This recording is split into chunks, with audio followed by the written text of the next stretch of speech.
I'll get to the reason I chose that song to play, because a little bit of we all kind of going through some things right now, right? We had to change the way we look at things. We had to change the way we're conducting our business these days. So I'll share with you a little bit, honestly, how this has affected me. Everybody is like, oh, well, you're still doing your thing, you're still doing your thing, you're doing great. Well, no, it didn't always start off like that. On March 16th, Gavin Newsom announced that the state of California was closed down. It was unbelievable to me that I couldn't go out of the house. I know a lot of people say that we've all had days in our lives that will live in infamy. Well, that one was one for me. All I could think about was, are you serious? We can't be doing this. What do you mean just go to the grocery store, wear a mask, stand in line? Oh my goodness. And then as an event producer, I could think about was all of the deposits and venues that I had booked, live events in my thing, you guys know that. So what was I going to do now? I had money out there at hotels and convention centers and event places, and my husband was gonna come home and kill me when he found out exactly where I put all the money. I have to admit, I got a little depressed. Some people I know were able to get into immediate action, but for me, that was not the case. So I laid in my bed for about 3 days, looking up, waiting on money to fall from the ceiling. Okay, I'll just lay here another day and maybe some more will fall. I'm waiting on it. Well, you know that it didn't come that way. It just didn't come that way. And did anybody ever figure out why we had a run on toilet paper?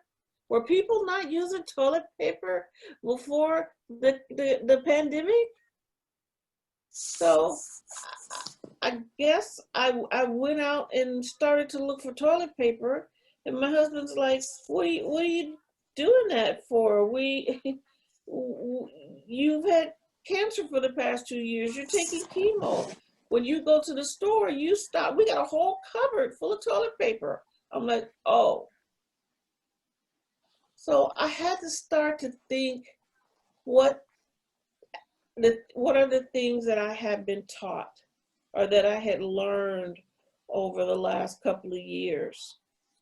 And one of those things was that I had to be grateful.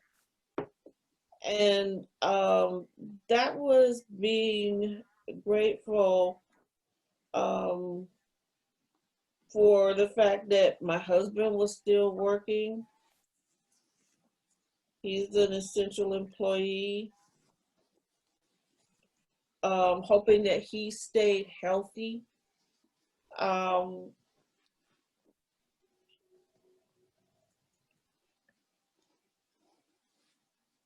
that my family was healthy. They were all here in the house with me. That was a little a little unnerving to have grandkids and the newborn grandkids and everybody running around, but it was okay because that way I felt like I could check on them. I could see that everything was gonna be okay. I still had to get up out of the bed and interact and do some things. My mentor always said, you get 3 days to have a pity party, and after that you are you're not on the you got to get up and get moving. So I got up and I got in action. I looked up, I heard people, reached out to you guys in the community, and Everybody's like, oh, I just pivoted, I pivoted, I pivoted, I did this, I did that. And I didn't quite understand what the word pivot meant. Exactly why people were pivoting. And the only pivot I had ever heard of was an object. An object. I want everybody to take your head and turn it from one side to the other. Again, one side to the other. Our spine allows our neck to pivot. A pivot is something that stays in place. It holds things that can move from one point to another. And I said, no, that's not what I want to do. But maybe there's something to that. I don't know. As a noun, it made a lot more sense to me.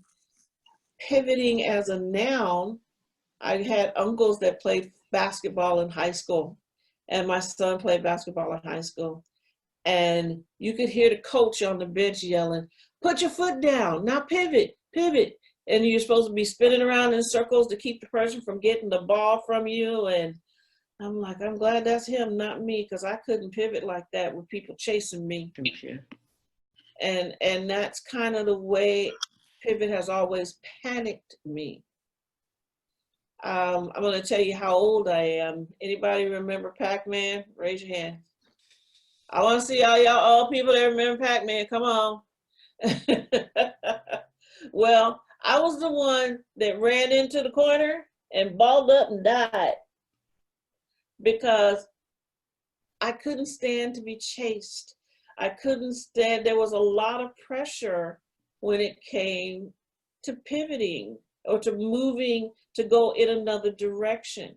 And it was really coming through in this world of the pivot.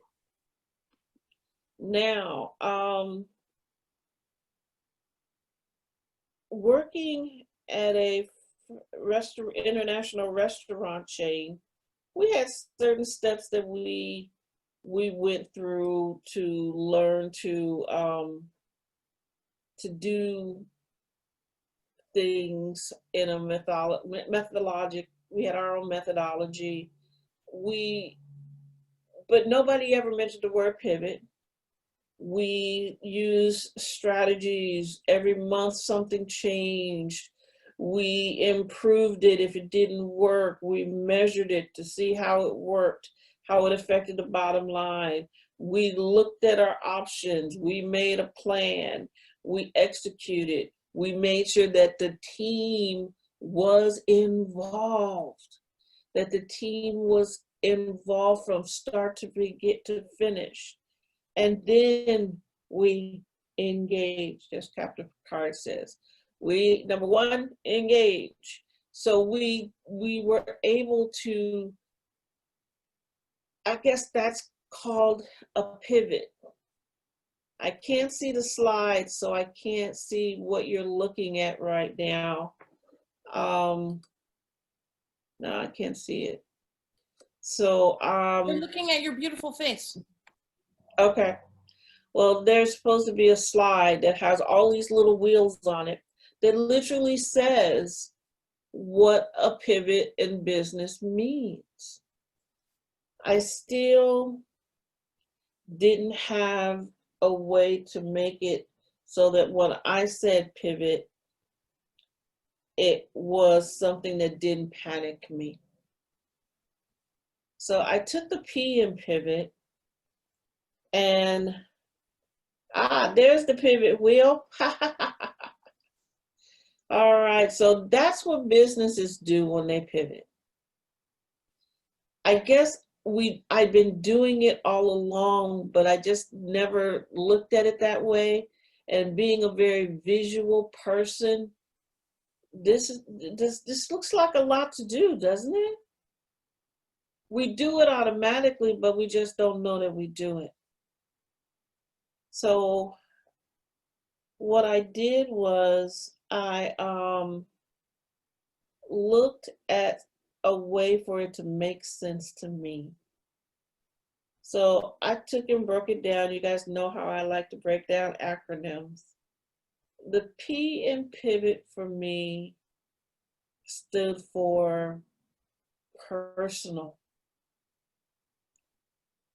I had to look personally and be thankful for the things that I had gone through in 2017 to 2019.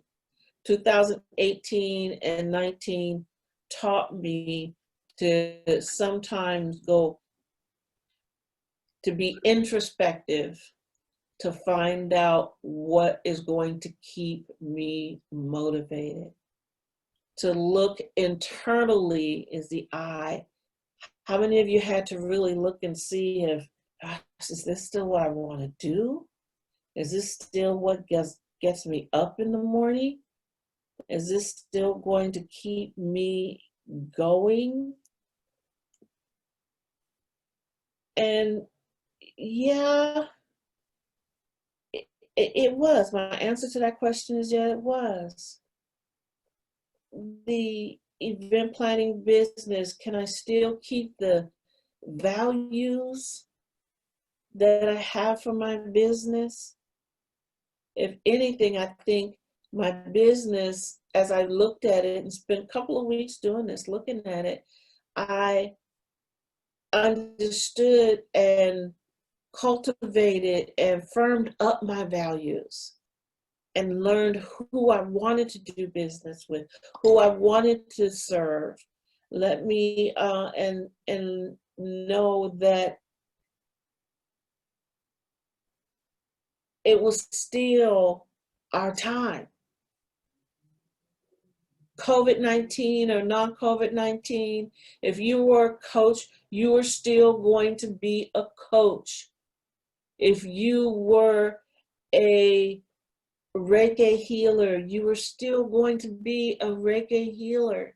If you were a direct seller selling hair products, nail products, makeup, people were still going to need our service. And now is the time for us to act on that. So pivot, I had to look at it in my way. Personal, internal values of our time. Our time now is not the time that we had in 2018, or 2019. It's all changed. So I invite you to, when it gets difficult, take some time to look at that. I don't know if you guys have heard me talk about the soul philosophy for putting on events, because now it's time for change. And the putting on the soul philosophy is about strategy. It's about organization. It's about uniqueness. And it's about making events or providing a service that keeps people coming back to you because you have tons of information and value for them on a regular basis. So yeah, I had to say to myself, I didn't get that. Soul. Could you try again? I still got soul. I can still do exactly what I was doing before. But back to the pivot piece, I didn't turn and go this direction. I didn't turn and go that direction. A wise woman once told me, Tanya, just stay focused. Just stay focused on what it is you want and what you want to do. I make little tweaks. We all make little tweaks. But I keep my eye on where I'm going. COVID or non-COVID, this is where I'm going. This providing events and an opportunity for women to get on stage, men and women, to get on stage and teach their mastery is where I'm going. It's what gets me up in the morning. Is there going to be profitability into it? Yes, absolutely. How do I get people in the audience? I tweaked that a little bit too. There's a friend of mine in London who gives all of their events at no charge. He gives tons of value. The speakers pay, but they never have to worry about an empty room. Wow, what a change. I'd seen it, it'd been over a year, and I do have a little pride and I am a little stubborn, so I didn't want to ask him why I did that. Well, guess what? When I went inside and looked at it, the speakers were always happy. He was serving his people. They always had a full room, and he still made money. So as an event planner or coach or whatever you're going to do, if you sit back and you use that strategy, you organize yourself, you optimize your assets, you make it unique, you hold your values, and you will have a lifetime of content, a lifetime of clients, and a lifetime of making events legendary for your people. Creative idea syndrome is not a bad thing, but when the pandemic hit, it did kind of toss the creative idea out for a while. Everyone knows that I'm a creative idea kind of person. So, and can get lost in the creative idea. But the creative idea caused me to come up with another idea for an event. My Wine O'Clock Wine Down Fridays, where we get together on Zoom. This is a no-cost event. I looked at the fact that as coaches, there was a lot going on around us, and we needed to talk about it. We wanted to say, I have a friend, Susan Zartman. She says, all my clients are losers. And when she says that to me, I busted up laughing. That's what she said to me. That's how she introduced me. And I asked her what she did. She said, well, all my clients are losers. I didn't know she meant losers of weight or losers of bad habits. But sometimes you can deal with a client that's difficult. So, or you've had a difficult week, the VA couldn't get everything done. The VA disappeared and you've already paid, you don't know where they went. The graphic designer is not, pulling, can't read your mind, and you can't get the ideas that you want across. So Wine Down, Wine O'Clock, the Wine O'Clock Wine Down Fridays, we talk about those things. We each have our little glass of wine, or we have our glass of tea, or our shakes, and we talk and we play games. We take drinking games and we play them on a modified version. We talk about what's going on. It seemed to be a comfortable place. I didn't get that. Could you try again? to talk. It seemed to be a comfortable place to talk about what was going on in the world. That people were able to ask questions of this diverse group of women, that we trusted each other to share. Hey, that thing on TV, that I didn't know what Juneteenth meant. What can you tell us a little more about that? They were able to ask questions and get answers and have discussions. So it was a great group. We do it every second and fourth Friday from 4 to 5:30.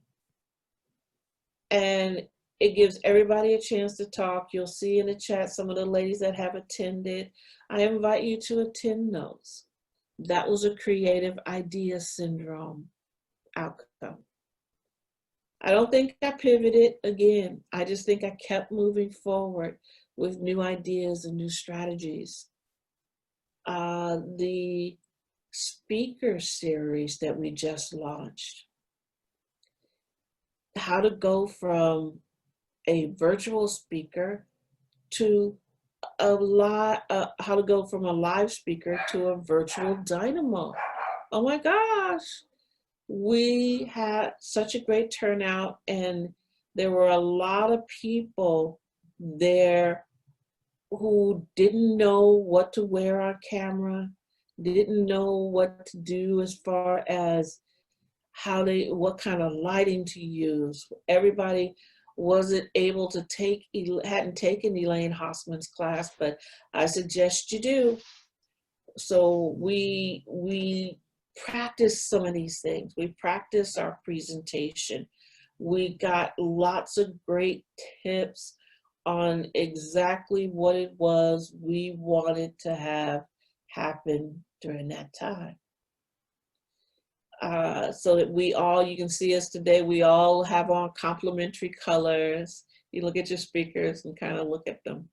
We've all upgraded our backgrounds and upgraded our look, and we put on our makeup so our forehead isn't shiny, and our lipstick is matching and appropriate, and that our content and the way we speak is engaging. We've learned to use props to make things creative. We've learned to,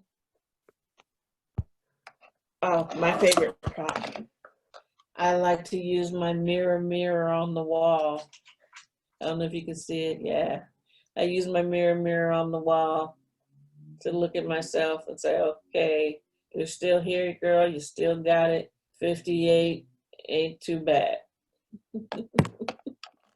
And those are some of the things that we leave the Wind Down 1 o'clock Fridays with, is a plan for self-care. So we're going to talk a little bit. We've talked about the Wind Down 1 o'clock Fridays. That was a creative idea syndrome. We talked about the speakers training. That was a creative idea. And we're continuing with our entrepreneurial event planners mastermind, where there are all kinds of tricks and things that you can use and do for unique events. You'll be looking out for some of the new events that we'll be coming up with that will be more for some, maybe we'll sit down and do dinner together. And everybody will cook their favorite dish, or we'll share recipes. And everybody will cook or even order a dish from someplace that they all like. And they can order a dish from Olive Garden, or they can order something that they want to try, and the person you can trade off, and you guys have dinner together. So stay focused in serving your people. come up with creative ways to do it online and in this format. It can still, money can still be made. People will still buy from you. You can still serve your people in this. So I'd like for you now to, we're gonna have you go into a breakout group. I really want you to share amongst yourself what you've changed and how you've pivoted. Are we ready to put everybody in the breakout rooms and let Athena? I'm just finalizing that. Okay. So while she's finalizing that breakout room, I want you to think about it. I'm not so keen on the word pivot in the actual sense, but some of you've come up with some great ideas and you want to come up with some great ideas. So in the breakout group, talk about some of that. If you have an idea you want to run by somebody, do it.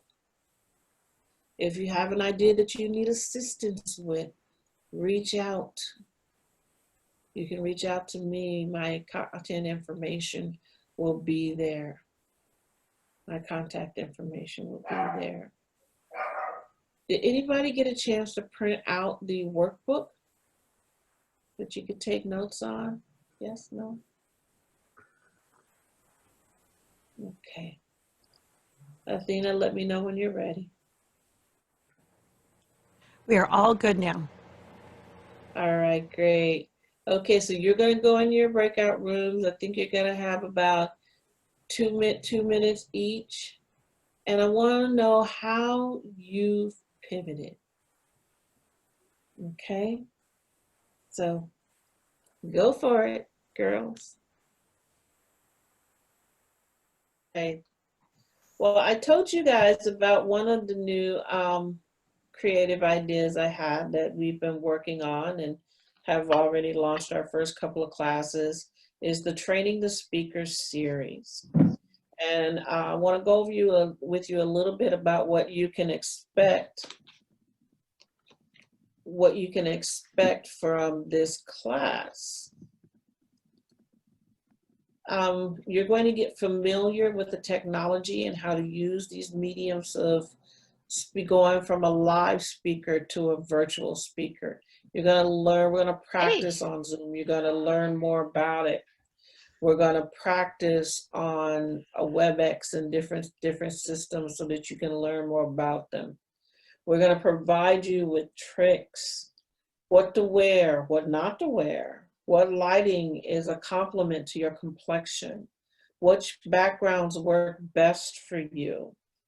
You're going to learn how to connect with the audience virtually, especially if you're like me and you like to talk with your hands.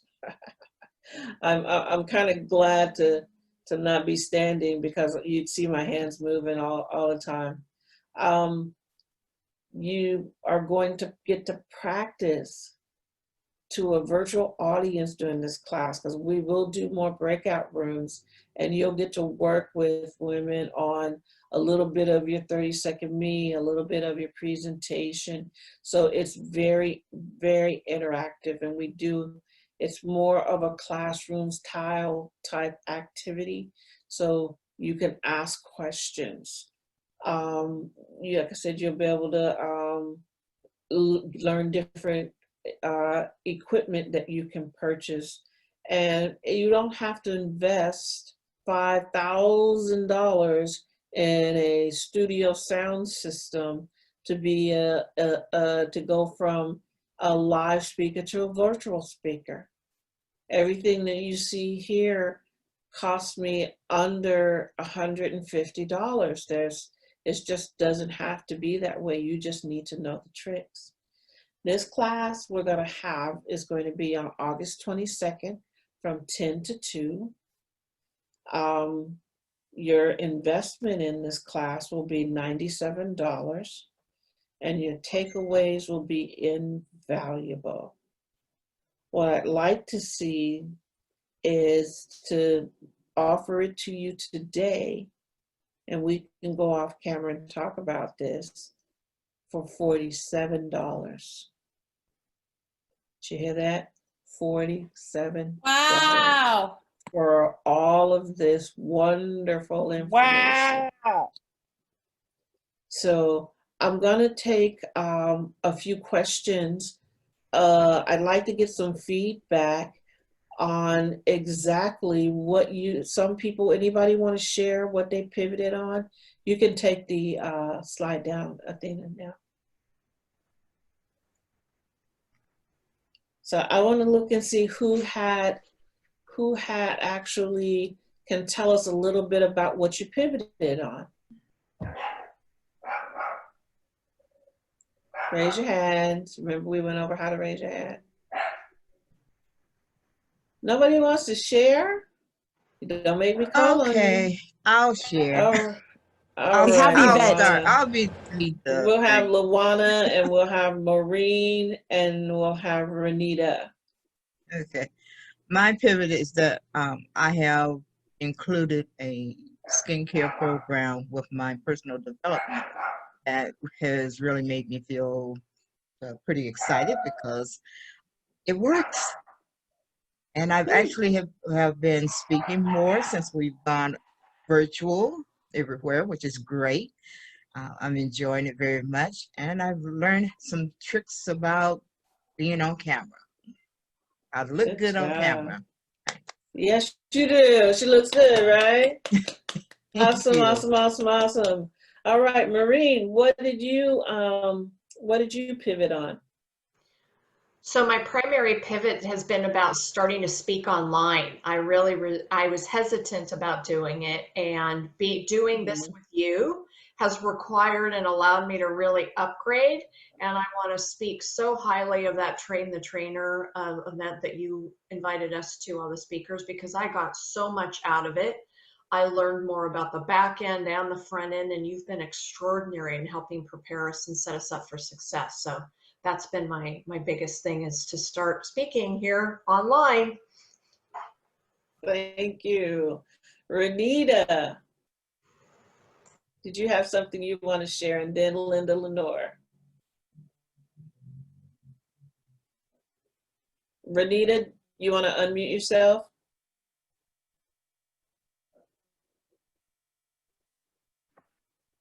Thank you. As I was explaining to the ladies in the breakout room, this is all new to me. I've been certified for a life coach for a couple of years. However, due to life circumstances and changes and health issues, I've not been able to go forward with it until now. So my pivot has been, instead of encouraging women to, okay, you want to lose weight, you want to go back to school, you want to change careers, with this COVID-19, my pivot is because I'm certified in grief, loss, anger, and I'll be certified next week as a mental health coach to deal more with women who are grieving this change in their life and the losses that they've occurred, to encourage them in how to handle it and what to expect, and that everything that they're probably going through is normal. So that's been my pivot from personal goals to life-changing goals as well. You know, this kind of sad end of it. So that's my pivot. Well, thanks for sharing that. I think we've all had a touch of that over the past, since March. Some of us since January. Linda Lenore and then Shelley Golden.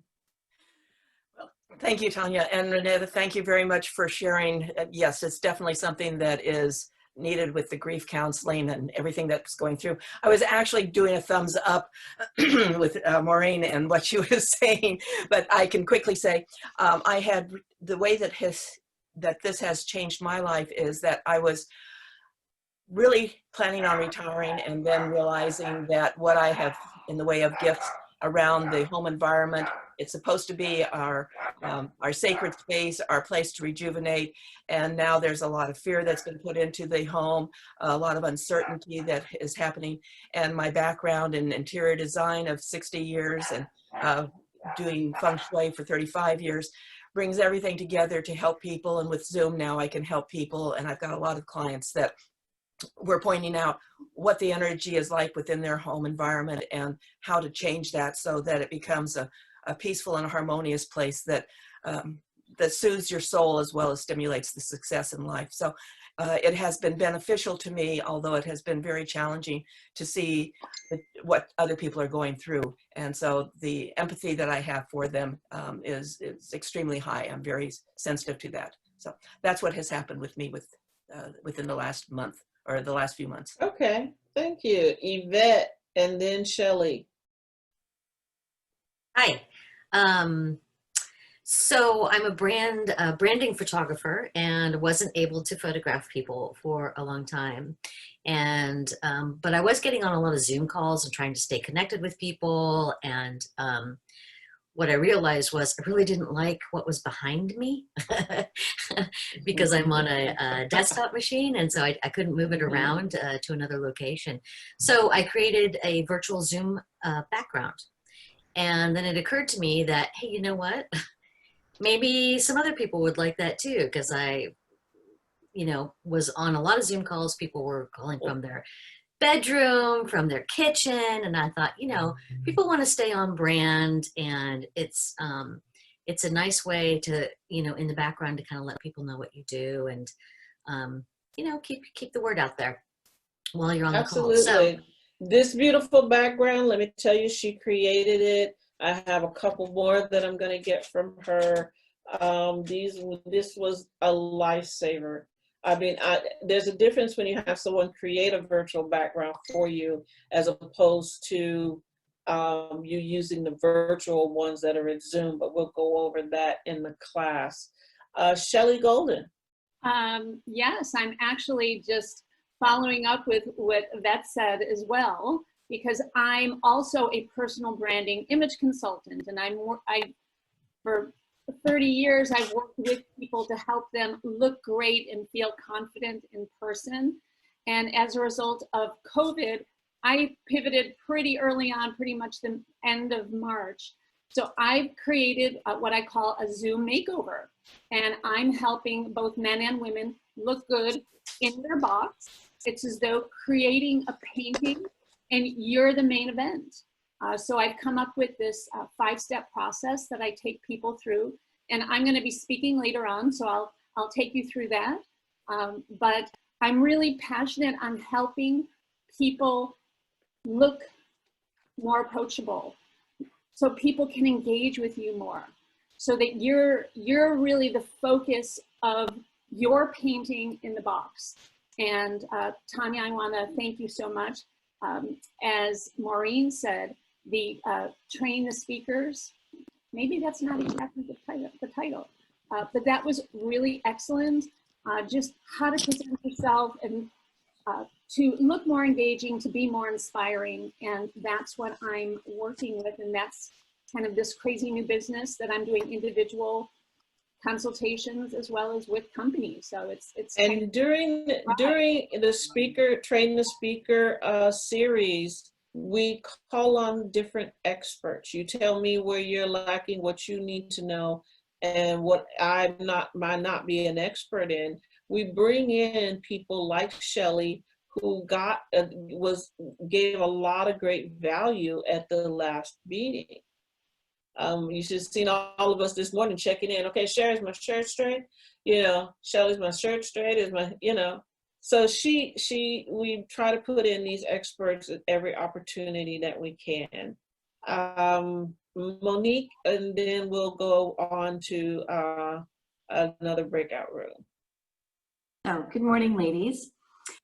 So I have pivoted because I wasn't, I should say, real comfortable being online. However, with the help of Katerina, she has been such an inspiration to me. And I always tell her that, I hope she knows that. But she really has given me the courage and the belief in myself to present myself online. And every time it gets a little bit easier. So it's been a huge milestone for me, but I'm so grateful and thankful for that constant support and that encouragement, because I'm so much more confident today than I was, you know, even 2 months ago. So thank you. Yay, Monique, yay. So now I'm going to ask that everybody that wants to take advantage of this offer and make an investment in yourself and learn some things that you can put in your tips and tricks. Follow me to a breakout room. Katerina, take it away. Thank you so much. And it's delightful to be here. I love seeing so many friends like Linda, and welcome to my clients like Jackie and Ashton and Denise I see on the line, and Katya. I'm so excited to see you all, and such a blessing to be here with you, each and every one of you today, because here's the deal. You are messengers. You are the ones that, well, they've been waiting for, meaning you have a message that's important, that burns in you, that's exciting. I'd like to today give you great, massive content in a short time, because, hey, I'm trained in media. I know how to deliver fast, effectively, and efficiently. And I want to answer some of your questions. I want to play with some of you and do an interactive segment. So no, we're going to accomplish all that. And I'm going to support you in getting your message out there, because here's the deal. You've got to be planting your publicity garden 3, 6, and 9 months ahead, and responding to the needs of this moment. And there are many needs this moment. My health and wellness speakers are talking about COVID-19. My mental, like transformational folks and people in the mindset arena are talking about how to survive and thrive in these times. My coaches and consultants and clients who are African American are talking about Black Lives Matter. My relationship experts are talking about, you know, quarantine Cupid. I have one as a quarantine Cupid right now. So what is it and how is it that you can translate and expand your message? And I want you to be thinking about that as I support you with the content. So first, let's set the stage. And Mary Beth, go ahead and do the first slide. I want to set the stage for what is publicity, right?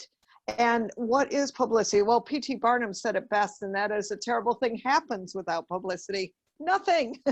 You know, you can have a great message and a powerful product or service, and I've worked with all kinds of products, services, and people. And let me just tell you, there's always something that is, well, what I'd call consistent, and that's to have a powerful message. So here's what publicity does. It creates, number one, high return on investment. It gives you increased prospects and more sales, increased trust, which is so important in today's marketplace. You get more credibility, you get more visibility, you receive more clients, and you make more money, honey, and you got to be making money to stay in business. It's also going to give you more exposure in the marketplace, and I only mean the good kind. Now, I was talking about message, and here's the part about creating a powerful message that works. In fact, interestingly enough, look at that word on the screen and type in the chat, what are the first 2 letters? Type in the chat, what are the first 2 letters of message? Go ahead, I want to see it. First, yes, exactly, Debbie. Thank you, Diana. Yes, me, it's me. Yes, Kara, thank you. And thank you, Yvette. Yes, Shea, yes, it's me. Linda, thank you. And then what are the last, thank you, Gail and Angela, absolutely. What are the last 4 letters? By the way, Angela's here from England, hanging out with all of you as the night's getting long. So thank you, Angela, for your commitment and continued success. What's the last 4 letters of message? Come on. Yes, thank you, Kara. Waiting for it. Yes, thank you, Tracy. It's Yvette. Thank you, Maureen and Natasha. Yes, it's Sage, Lisa. Absolutely. So in the word message is me, Sage. Isn't that interesting?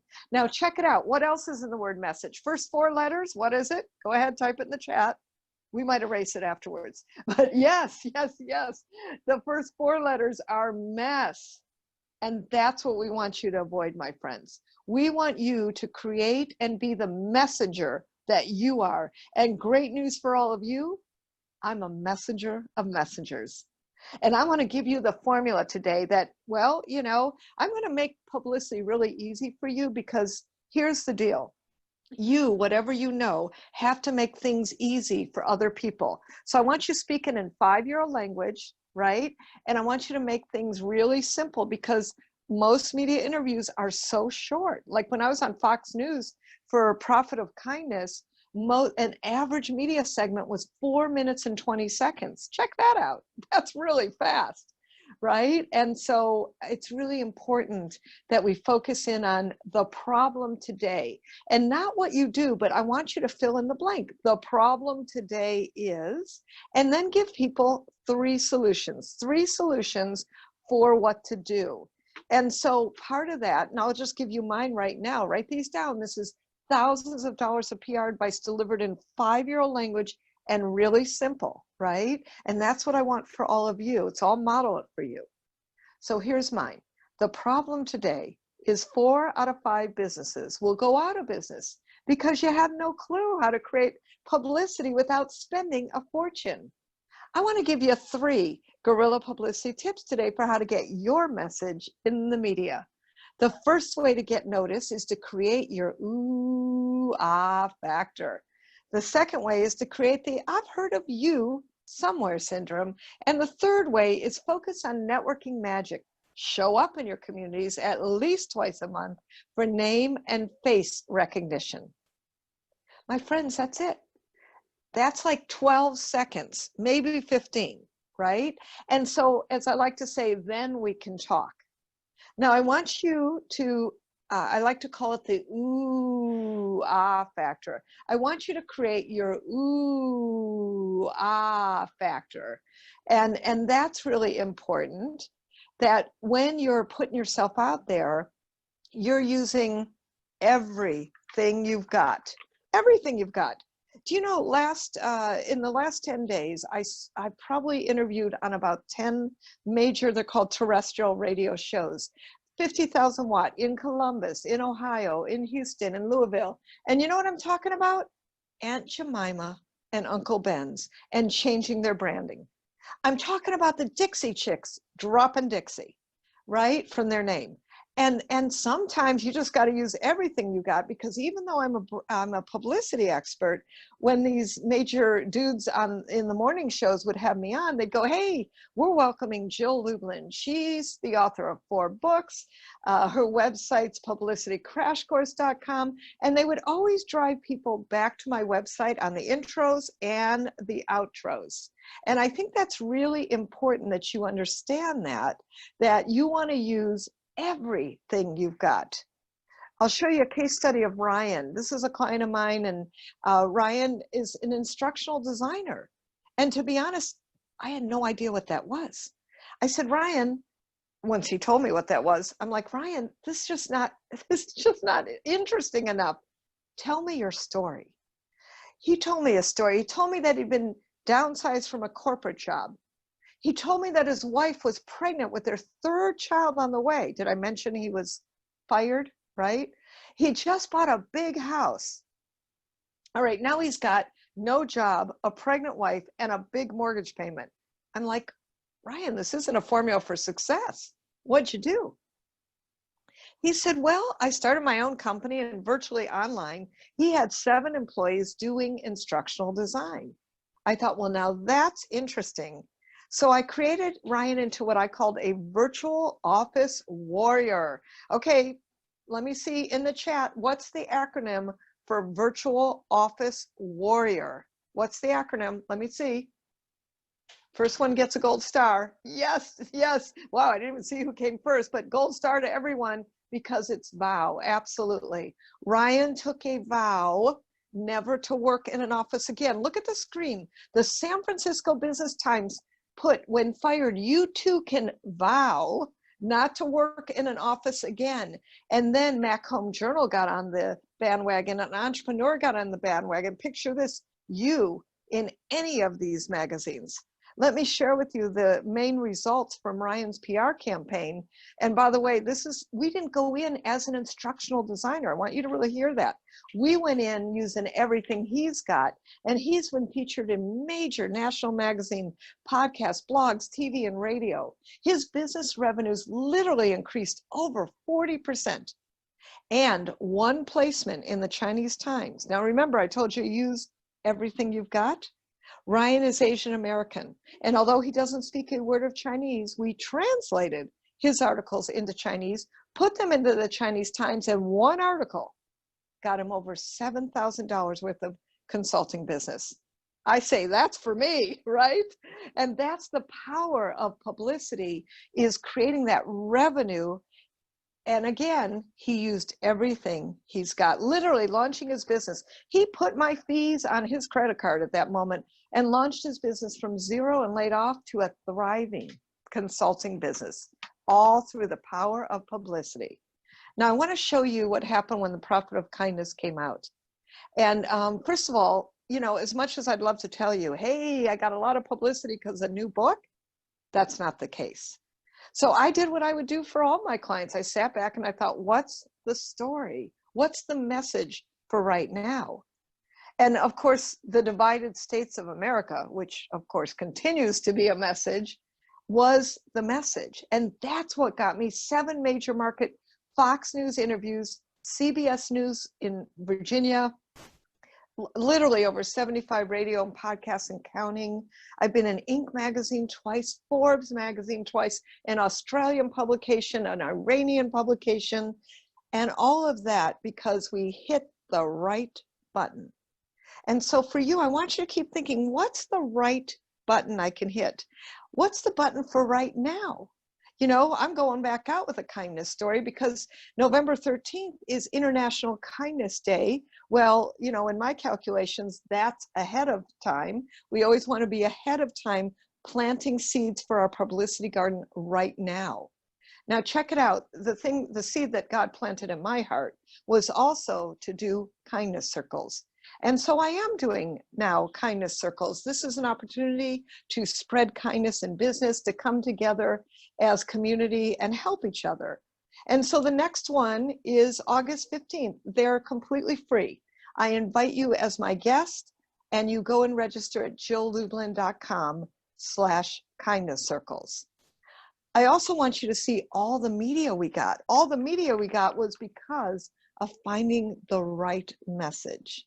And so I'm going to come back to some of you in just a moment, and I want to work with your message. Before I do that, I want to also tell you about the opportunity to work with me. And a very important point in media is to just say yes.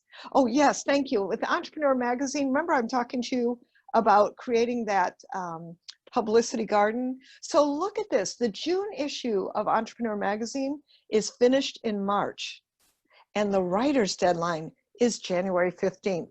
Particularly for long lead magazines, you got to be thinking ahead 6 and 9 months. But I always want you to be thinking 3, 6, and 9 months ahead. And no matter what the media asks you, you just say yes. I remember getting that text about the branding issues for Aunt Jemima and Uncle Ben's on a Sunday.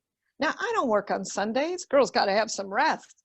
And, you know, when that one came in from the Columbus station, immediately I answered yes. And then you know what else? He wanted me up at 5, what for our time was 5:45 in the morning, because it's 8:45 in Columbus, Ohio. That's drive time, my friends.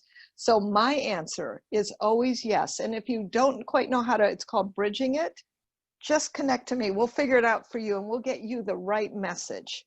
Because knowing how to do publicity the right way is so key. And I want to help you to do it the right way in a very simple manner. And what I do is I teach a virtual publicity course. There are several on the line with me, like Ashton and Katya, Melanie, who've taken this publicity course. It's one day, it's virtual, and it's intimate, meaning we're going to get your publicity done. We're going to actually do 3 documents in the course, no kidding, so that the public and press embraces it. You're going to have 4 templates that you can use for every project, no matter what you're working on. And I'm spilling all the secrets because I've been in publicity for 25 years. And I'm going to tell you the things that work in the marketplace right now, using follow-up, getting press releases out, how to find media lists, all the things that you've probably been wondering. And most importantly, we're getting it done. We're just getting it done. All right, so here's the great news, and then I'm going to come back and I want to work with some of you. I want to put you on the radio. The great news is the publicity course was over $1,000 before, and great news for you is I'm doing pandemic pricing because I want to make publicity accessible for all of you, and it's only $197 right now. How you get into the course is you do publicitycrashcourse.com, enter the promo code Stay Visible, all lowercase, all case sensitive, and choose your date. One date. We're going to have a lot of fun, and imagine what would happen for you to understand how to do publicity the right way, have a systematic way of getting it done, and then being able to do it over and over again for every project you're in. So my friends, I'm excited to see you in the course, and thrilled to do that. They do sell out because we keep them intimate, and of course the price and value is so great during this time, and I'm passing that on to you. So I'm going to come back. I'd love to come back to gallery view, and I want to actually ask you, what's your message, or what's your ooh ah factor? Come share with me. Let me support you in, if you don't know it right now, let's figure it out. Who'd like to play? Raise your hand, put your hand in the chat, and or I'm gonna welcome you to what I call Jill and Friends. And hey, guess what? I'm Jill and you're the friends. So tell me, let's raise your hand. Let me see your message. Thank you also for all the very kind comments I'm seeing fly through on the chat. It's really wonderful of all of you. I appreciate all of you. And let me see who would like to play. Don't be shy. You know, I always like to say, better me than Oprah, right? Who'd like to play? Raise your hand. And Mary Beth, if you see someone, let me know. Put your hands up, or Tamara said yes, and Denise O'Malley as well. Tamara. Oh, wonderful. Thank you. All right, Tamara, what's your message, or how could you be using everything you've got? What in there struck you?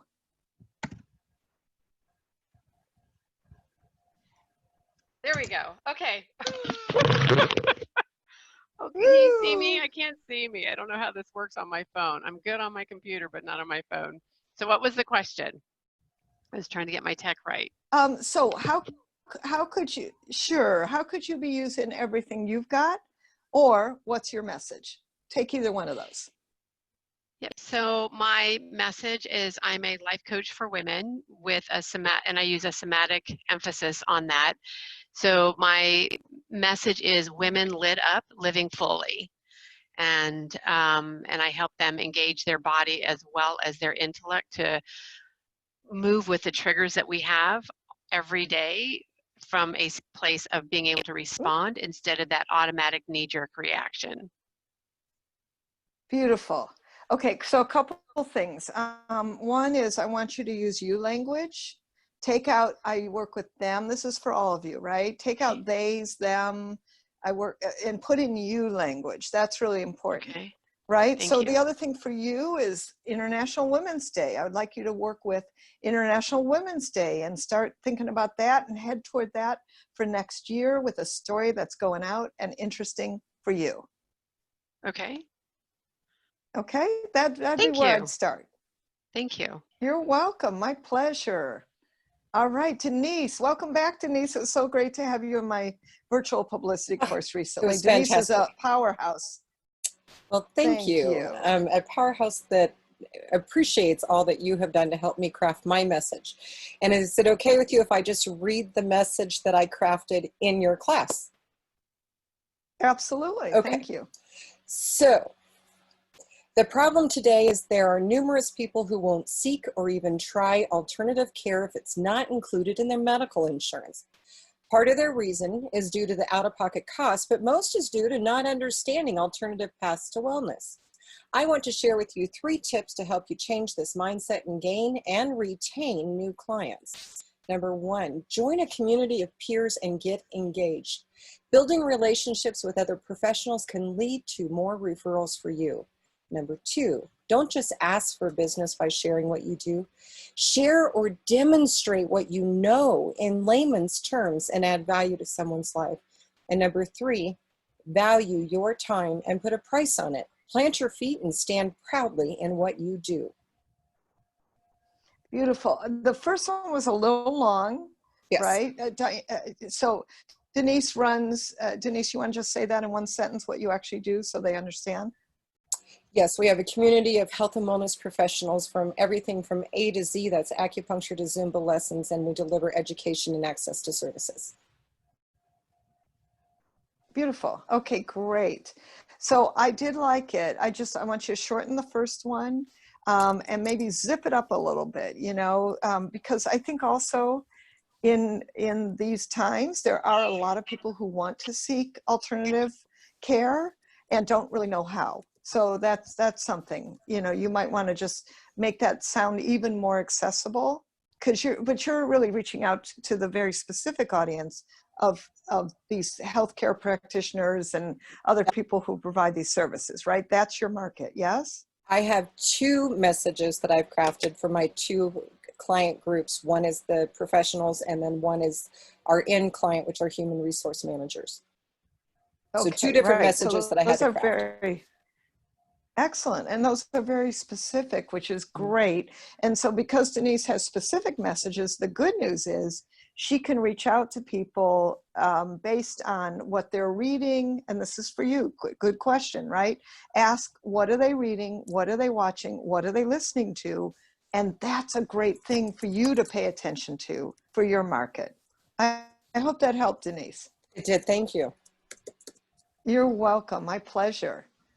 All right. Maybe we have time for probably 1 or 2 more. Who else can I help? Renee raised her hand. Beautiful. Thanks, Renee. Welcome. Hi, Jill. Nice to see you. Nice to see everyone. Well, I am a professional healthcare advocate, and I've been doing this work and assisting people in navigating through the healthcare system since 2001. Today, it's even more important during a pandemic and during quarantines to understand how to maneuver through those systems. I've been invited to speak a few times, and I'm offering 5-tip, kind of a 5-tip, 20, 30-minute talk about just important things that you should know before you step into a doctor's office or step into a hospital in a quarantine environment. So that's kind of my ooh-ah factor at this point. And I, would love to hear from you.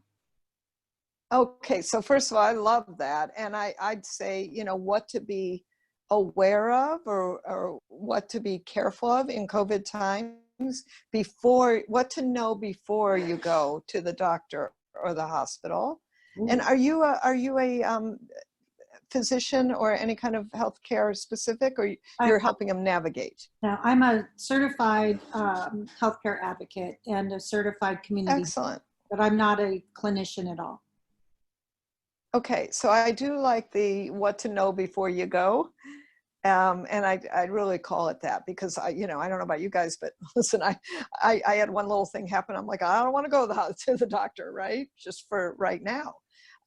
So right. I think that would be really good. And then, I don't know, is there anyone else who's a little confused about healthcare and insurance and what you need and what you don't need? Raise your hand.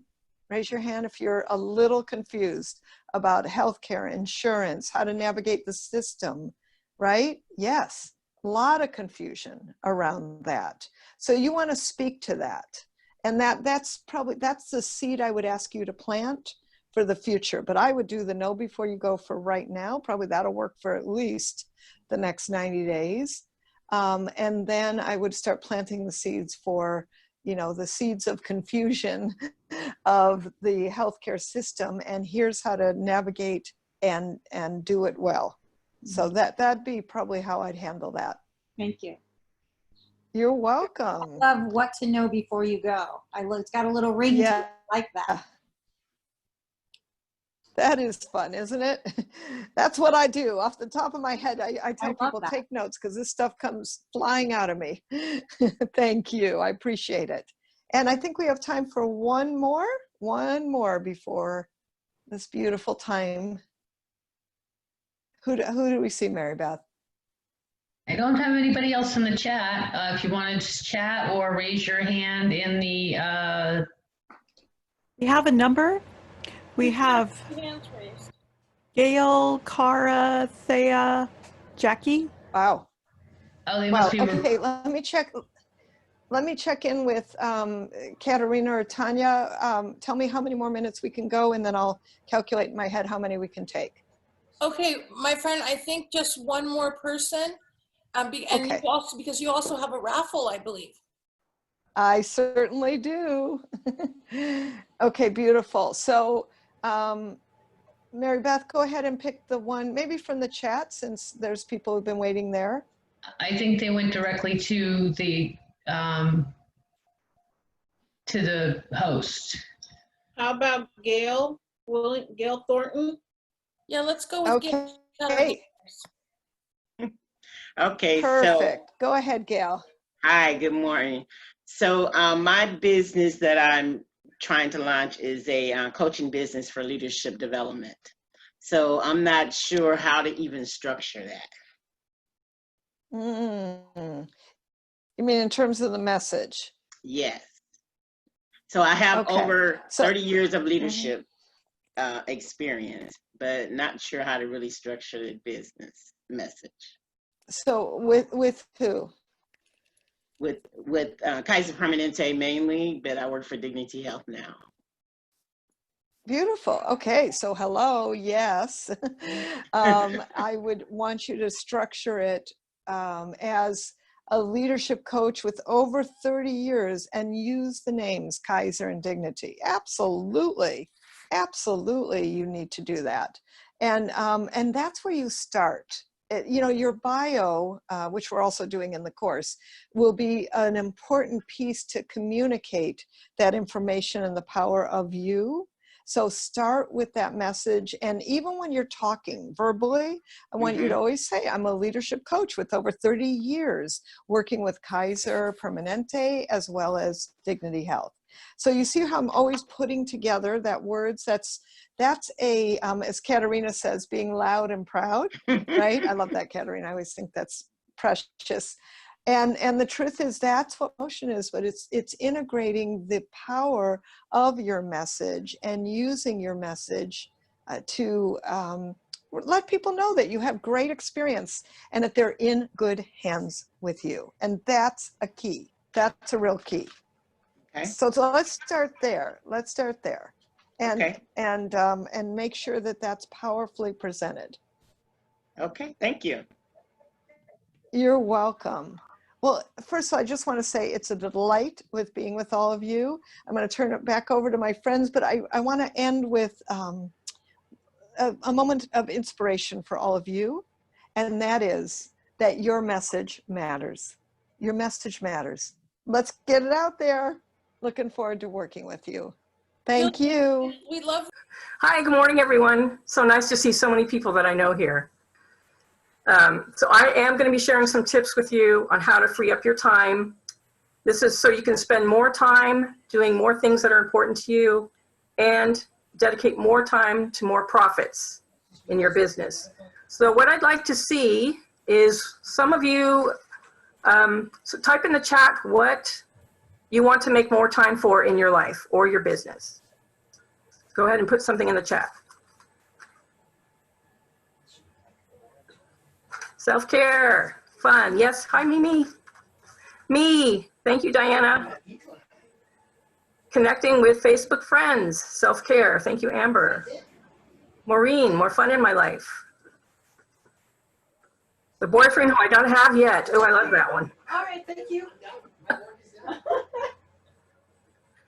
These are all so great. More time to work on the business than on, more time to work in the business, yes, than on the business. More time for writing. I wanted to make more time for me for just like doing nothing. Like I didn't have anything to do for a period of time, which I'd never done before. It really feels very good. So thank you all for your input. So there is something called the law of productivity, which says that all income depends on productivity. So that means that productivity and profitability, they go hand in hand. If you increase one, you're going to increase the other. So I did work for large corporations for over 20 years. And some of you can probably relate to this, that when you work for a big company, their focus is very much on efficiency and the bottom line. So I spent a lot of time in that area, and my expertise is now in that area. And my mission is to help entrepreneurs use their time more efficiently, to increase profitability and productivity. So I started my business in 2005. I worked with a lot of solopreneurs. Their focus wasn't so much on the bottom line in their business. It was more about making money, doing something that they loved, and helping as many people as possible. So their priority in their business was passion about what they do, helping as many people as possible, and then money. But it is important to remember that in business, time is money. How you spend your time directly impacts your bottom line. And in fact, many business owners are leaving money on the table. So I'm going to talk about that a little bit later. So today I'm going to give you my top 5 strategies that I give to my clients to help them free up their time so they can focus more on serving their clients, more doing what they love to do, and more time creating more profits in their business. So a lot of my clients are solopreneurs. And solopreneurs, many of you are out there right now. You know that we tend to do everything ourselves. And so that is just something that when you work by yourself, it's just a fact at some point. But what ends up happening is that you spend too much time in what we call low value areas, which are largely administrative. And then we also spend too much time on things that we're not experts in. Things like bookkeeping, marketing content, graphic design, managing websites, things like that come to mind. So as I said, it's okay when you're first starting out, but as your business grows, you want to strive to spend more of your time in those high value areas. Things like marketing, publicity, getting the word out about your business, serving more clients, working on your business, not in your business, doing strategic time and goals, and also making sure that you're taking care of yourself. It will lower your productivity if you're feeling tired and stressed out all the time. So after our time together, I'm going to give you some steps, some action steps that you can take right now to free up your time, move more towards success in your life and your business. So strategy number 1 to free up your time is to use your time with intention. And what that means is consciously choosing how you're going to use your 24 hours. This is going to give you clarity on the things that you want to say yes to, as well as the things that you don't want to spend your time on. And really the goal is to free up your time in those areas that aren't adding any value to your life. And you want to reallocate that time to things that are more important to you. So there are lots of opportunities here. Social media is what comes to mind for me, that sometimes I can waste my time on. If I'm not paying attention, I can spend a lot of time on social media and not accomplish anything important during that period of time. So really the key is to use your time more consciously to increase your awareness about where your time is going. And that's how you're going to find opportunities for change. So first you have to figure out what is most important to you. What are your priorities? Typical priorities for people are their family, career, spirituality, health, education, community. And once you know what your priorities are, tracking your time is a great way to see where your time goes during the day. So you can start to make those changes. So I have a client that realized that she was spending 6 hours of her week watching YouTube videos. And so becoming aware of that gave her the choice to do something else with that time. So this is also a good example of how business owners are leaving money on the table. Her hourly rate is $100 an hour. So she could have potentially earned an additional $2,400 in a month using that 6 hours towards sales. So it makes a big difference, these things. You also want to ask yourself, what are my goals? Am I making any progress towards those goals? Setting goals is really a direct way to use your time intentionally. It's well worth your time to document your goals, have a plan. Don't make the mistake of keeping them in your head. You're actually 10 times more likely to achieve your goals when you write them down. So sometimes setting goals can make people anxious or overwhelmed. So if you start feeling like that, you can just start very small. Just start by writing down one goal. And so taking that one small step will help you get the ball rolling and make it easier to set goals down the road in the future. Strategy to free up your time, number 2, is to manage your time proactively. It's my experience that most people have more control over their time than they might realize. And it's true that we all have commitments and obligations that we are committed to doing, but there are still opportunities to free up your time that are within your control. Again, tracking your time is going to help you find these opportunities. And one of the most common areas where opportunities exist are distractions and interruptions daily. The vast majority of these are unconscious, they're habits, and they are avoidable, most of them. Those little things that distract you, the alarms and notifications on your phone, signaling that you've got a new message are so exciting, but they can lead you down the rabbit hole and they're very addictive. You actually get a hit of dopamine, which makes you feel good when you react to these things. So no wonder we are spending so much time there. You'll also want to redefine what emergency means to you. There's a lot of us that react to things that aren't really emergencies. Again, these are unconscious, and you might not realize that you're doing them.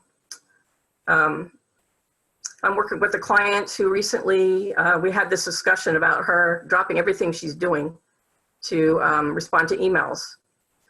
So at the end of our conversation, she realized that the email that using that time was not that emergency right in that moment. And so she could actually choose not to do that and put that time towards something more productive. So these little things, they really add up. Think about this. If you spend an hour a day on distractions and interruptions, that's 5 hours a week that could go towards more productive things. So there are lots of opportunities there. So strategy to free up your time, number 3, is to create systems and processes in your business. They're really the best way to connect workflow, to manage the daily functions in your business. They save you lots of time and money, and there are many opportunities to put systems in place in your business. So I'm just going to be touching on a few of them, but this is something that you'll want to continually work on upgrading. So absolutely critical system that you have to have is a way to manage your daily schedule, a way to organize your time, manage your appointments, prioritize things to do. So using your calendar, really to plan your day is the best way to accomplish this. I tell my clients that they need to get their calendar in order, like first thing. It's the thing that increases productivity pretty much immediately. Some things that you want to put on your calendar are your priorities. So the things that you identified earlier that are important to you. Lots of times you don't make time for them. So you want to get in the habit of scheduling them ahead of time. You also want to block out time to work on your goals as well. It's a good idea to make both of these things, priorities and goals, non-negotiable. All too often we put these things aside, but you want to get in the habit of paying attention to when this happens and what causes you to go off track. Sometimes things that do come up, they are important, but there are also plenty of instances where they're not, and that is where you get to make a choice. Also remember, that if you skip over something in your schedule, you should reschedule it so you don't completely drop it. Reschedule it for another time. Now, you also want to schedule important tasks from your to-do list on your calendar. Now, your to-do list may be very long, and it may seem impossible to schedule everything on your calendar. However, there are probably things that have been on your to-do list for a long time, and they never seem to get done. And these things, they usually stay on your calendar only because you don't want to forget about them, and they're somewhat important. So what I've done to address that problem for myself is I created another list for these items called the Do Not Forget list. I moved everything over there. And this literally cut my to-do list in half immediately. Now my list is much more manageable. It's easier to fit things in there. And it's made a huge difference. So a lot of my clients rave about the Do Not Forget list. It's like a revelation. So the few other systems, just to, I'm not going to go into too many of these today, but some systems that you should have at some point is some software to track your own work and your client work, a way to track your customers, your clients, and the work that you've done for them. You want to have a system for sales and marketing, for tracking your sales cycle, who those potential clients are, doing something with all those business cards you get, keeping track of people to follow up with, as well as the sales cycle. You want to have sales goals. You want to track your sales conversations and your sales conversions, which is how many sales do I have to make?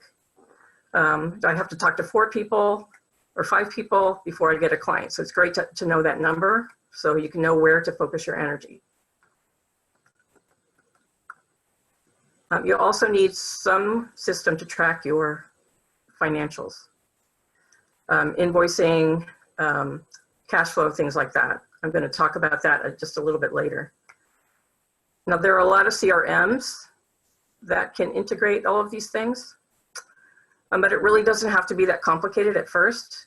If you're just a small operation, you can just start with using simple spreadsheets to help you track stuff. You could also create some checklists to document your processes. So putting these things in place really does help you get things done faster. And it also makes them easier to delegate in the future. These processes that you write down that you do over and over, really simple to delegate if you just write them down. Now, my strategy number 4 to free up your time is to delegate. So a lot of solopreneurs, I know, they just up their hours, weekends, work longer hours during the day as their business grows. But as we know, this is not sustainable over time. You're going to get stressed out, and again, you lower your productivity if you're tired and stressed out. So what you want to do is have a plan for delegating. If you're new to this idea, there's some stuff that might come up for you. I don't have the money to hire someone.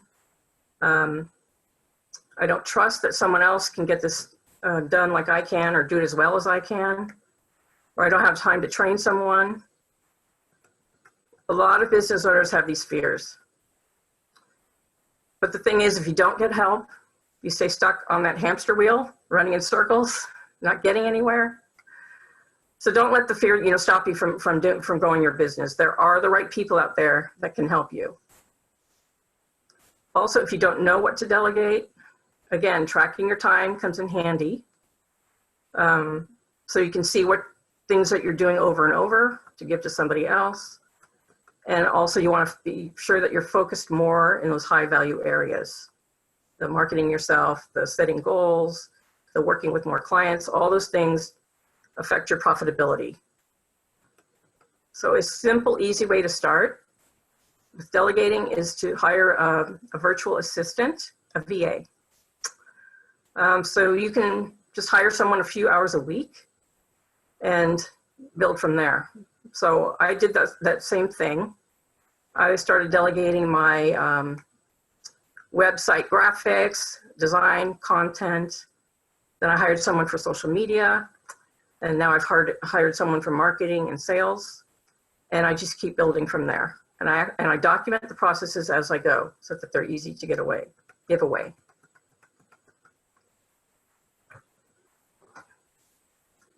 So strategy to free up your time. Number 5 is to manage your money.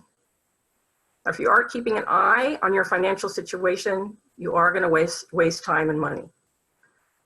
Maybe paying someone to clean up your books or paying lots of late fees and penalties could add up. And then also you do not know if you're profitable or you're not. So this is super important when you're building your business. So some basic things about money to think about are monitoring your cash flow. You just want to know what's coming in, what's going out, income and expenses. You want to create a budget to help you manage your spending. Keep an eye on that. Now, if you have a service business, like a lot of us do, and you bill your services by the hour, you want to make sure that you've got a system to track your time so that you're accurately billing the right amount and you're billing regularly. There's a lot of instances where I've seen that business owners don't have a good system for this. They tend to keep track of things in their head, and they get behind on their billing. I had a business owner who did that very same thing, where he didn't have a regular system to bill, to help him keep track of his time. And he eventually, when we started working together, he had $10,000 in outstanding receivables. So we did have a plan. He did get his money back, and now he's learned his lesson. He's hired a bookkeeper and is keeping on top of his money. But those are the types of things that can happen when you don't have good systems for that. You should also know what your break-even point is. How many sales do you need to cover your overhead and expenses? And finally, you should hire experts in this area. For sure, a bookkeeper, a CPA, they can help you get your financial systems in place. They help you see the bigger picture, and they help you plan for your business in the future. So to summarize these things, number 1, to free up your time is to use your time with intention. This is by focusing the majority of your time on your priorities and your goals. Tip number 2 is to manage your time proactively. This increases your daily productivity and increases your efficiency. Tip number 3 is to create systems and processes to make sure that you're managing your day-to-day operations. Makes it easier, makes it more efficient. Number 4 is you want to delegate, to send those low-value tasks to somebody else. Spend more time in the higher value areas so you can increase profitability. And you want to manage your money to monitor your profits, see what your financial picture is, and plan for the future. So at this point, I'd like to see if there's any questions out there that I can answer in any of the things that I talked about. Anybody have, I can't see anybody's hand.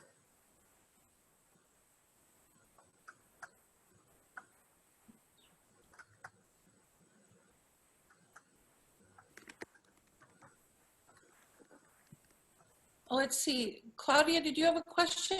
Did I see you raise your hand? Claudia, oh, did no, you have I a didn't question? have a question. I didn't have a question. Okay, you're just waving. All right. Oh, Okay. Renee. I see Renee has Renee. a question. Renee, go ahead. Hi, Susan. Nice to see you. Hi, nice to meet you. So one of the things that I have envy of is when I see people that have these great automated systems that kind of like the autoresponders and some of those kind of tool sets. Are there Right. any particularly that you would recommend, especially when you're just kind of starting out and you really are, burdened with some of the, thank you notes or some of those kinds of things, thank you emails?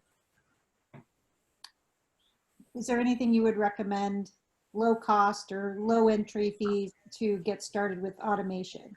Well, there are, so for a simple email marketing list and responders, MailChimp has a free version where they give you a certain amount of contacts that you can have. And I believe that the free version does interact with your website, so you can have forms and people can sign up for your stuff.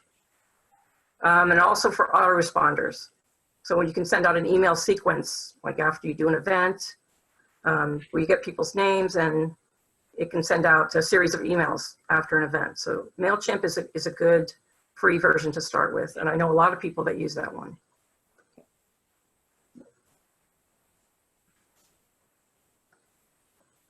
Thank you. You're welcome. Katerina, did you see any questions out there? Okay, anybody, you can use your blue hand or you can just go like this if you have Hey, another. Ms. Shay, I was trying to find my blue hand. I couldn't find it. Go ahead.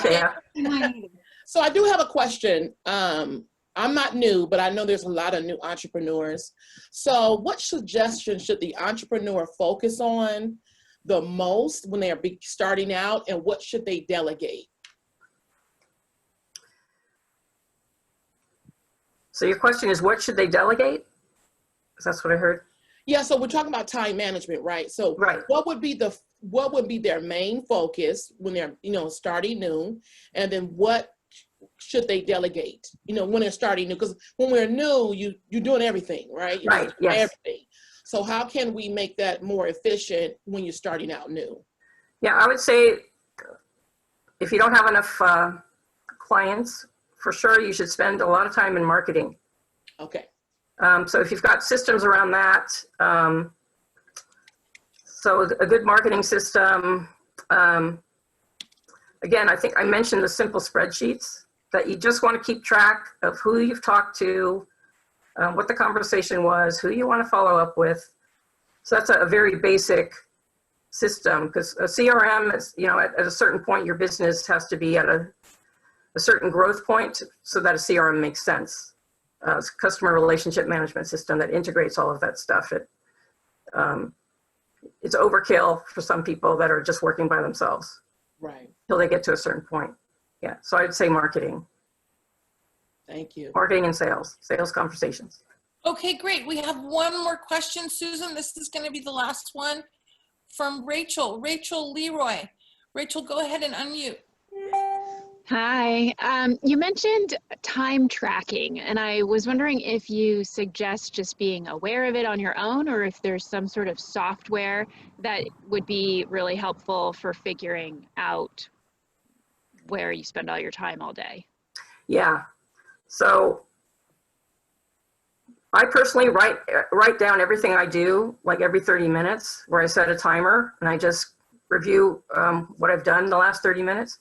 So that for me is an easier thing. But there's apps out there that if you just do a search on like time tracking apps, there's a lot of them out there that you can just download on your phone, and they can help you keep track of your time. Thank you.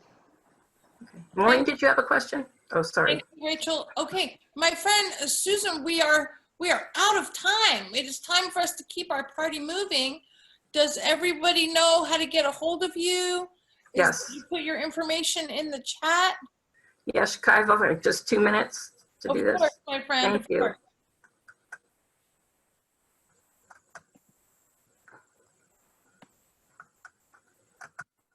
Go ahead, Susan. Okay.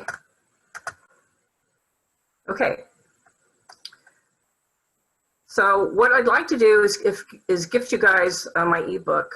It's 5 Keys to Conquer Overwhelm. It's going to help you stay focused on increasing your productivity. There's a lot of stuff today that I talked about that's in there. Plus there's other things that, other tips, to help you keep focused in that area. Now the other thing I just wanted to tell you about was my next productivity workshop. It's called Boost Your Bottom Line. It's on August 28th. It's from 10 to 1. And I do have a special price till the 14th. Normally the price is $97, so this is $60 off the normal price of $37. So I will be putting both of these links in the chat so that you can have access to them, the workshop and the ebook. And then this is my email, susan@insideoutbiz.com for any questions. And my website is insideoutbiz.com.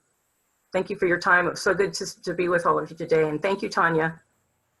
Thank you, everybody. I'm happy to be here. I'm so excited. Okay, I'm going to share my screen. All right, so you guys can see my PowerPoint, correct? Yes? Okay. Yes. All right, hold on one more second. Let me just make this right. Okay. How many of you have noticed that social media is becoming more and more annoying by the minute? Raise your hand. Okay, thank you. I can't see you, but I assume a lot of you are raising your hands. And how many of you would like to have a better experience and really understand and crack the code so that you could actually use social media to grow your business? Raise your hands. And I think everybody, hopefully everyone's raising their hands. So what I want to talk about today is really how to maximize your time on social media. And, you know, I'm so grateful. I love everything that's been said so far. You know, I want to talk about, you know, Tanya talked about the pivot, if you will, and Jill talked about using everything you've got. And, you know, Susan talked about making the best use of your time.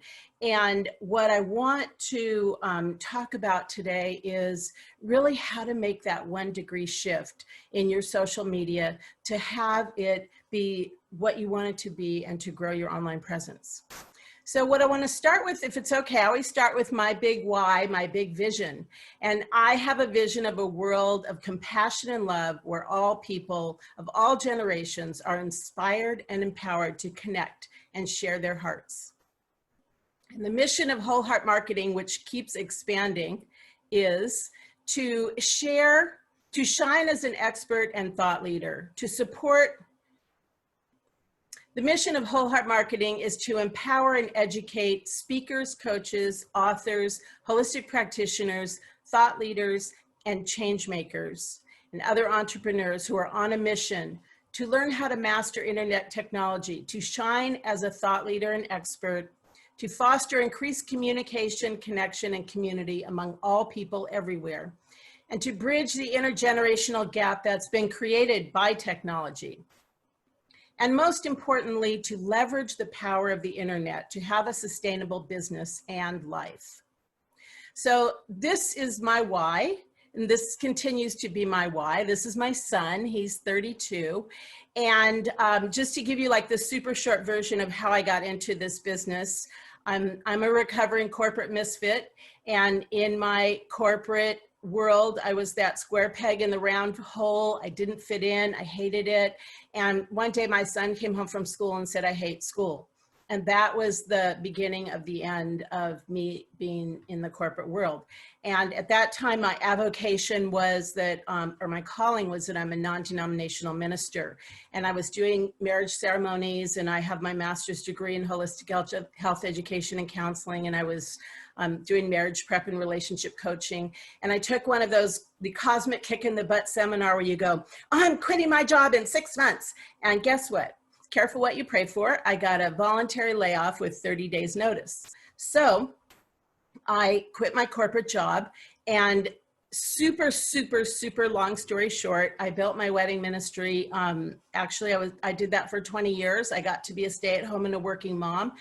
And in the last 10 years of my business, I built my wedding ministry to over 100 weddings a year. I had 6 other ministers in my ministry, and I was among the top paid and, you know, respected ministers in the Bay Area because we did very personalized ceremonies. And I learned how to get ahead of the curve in the last 10 years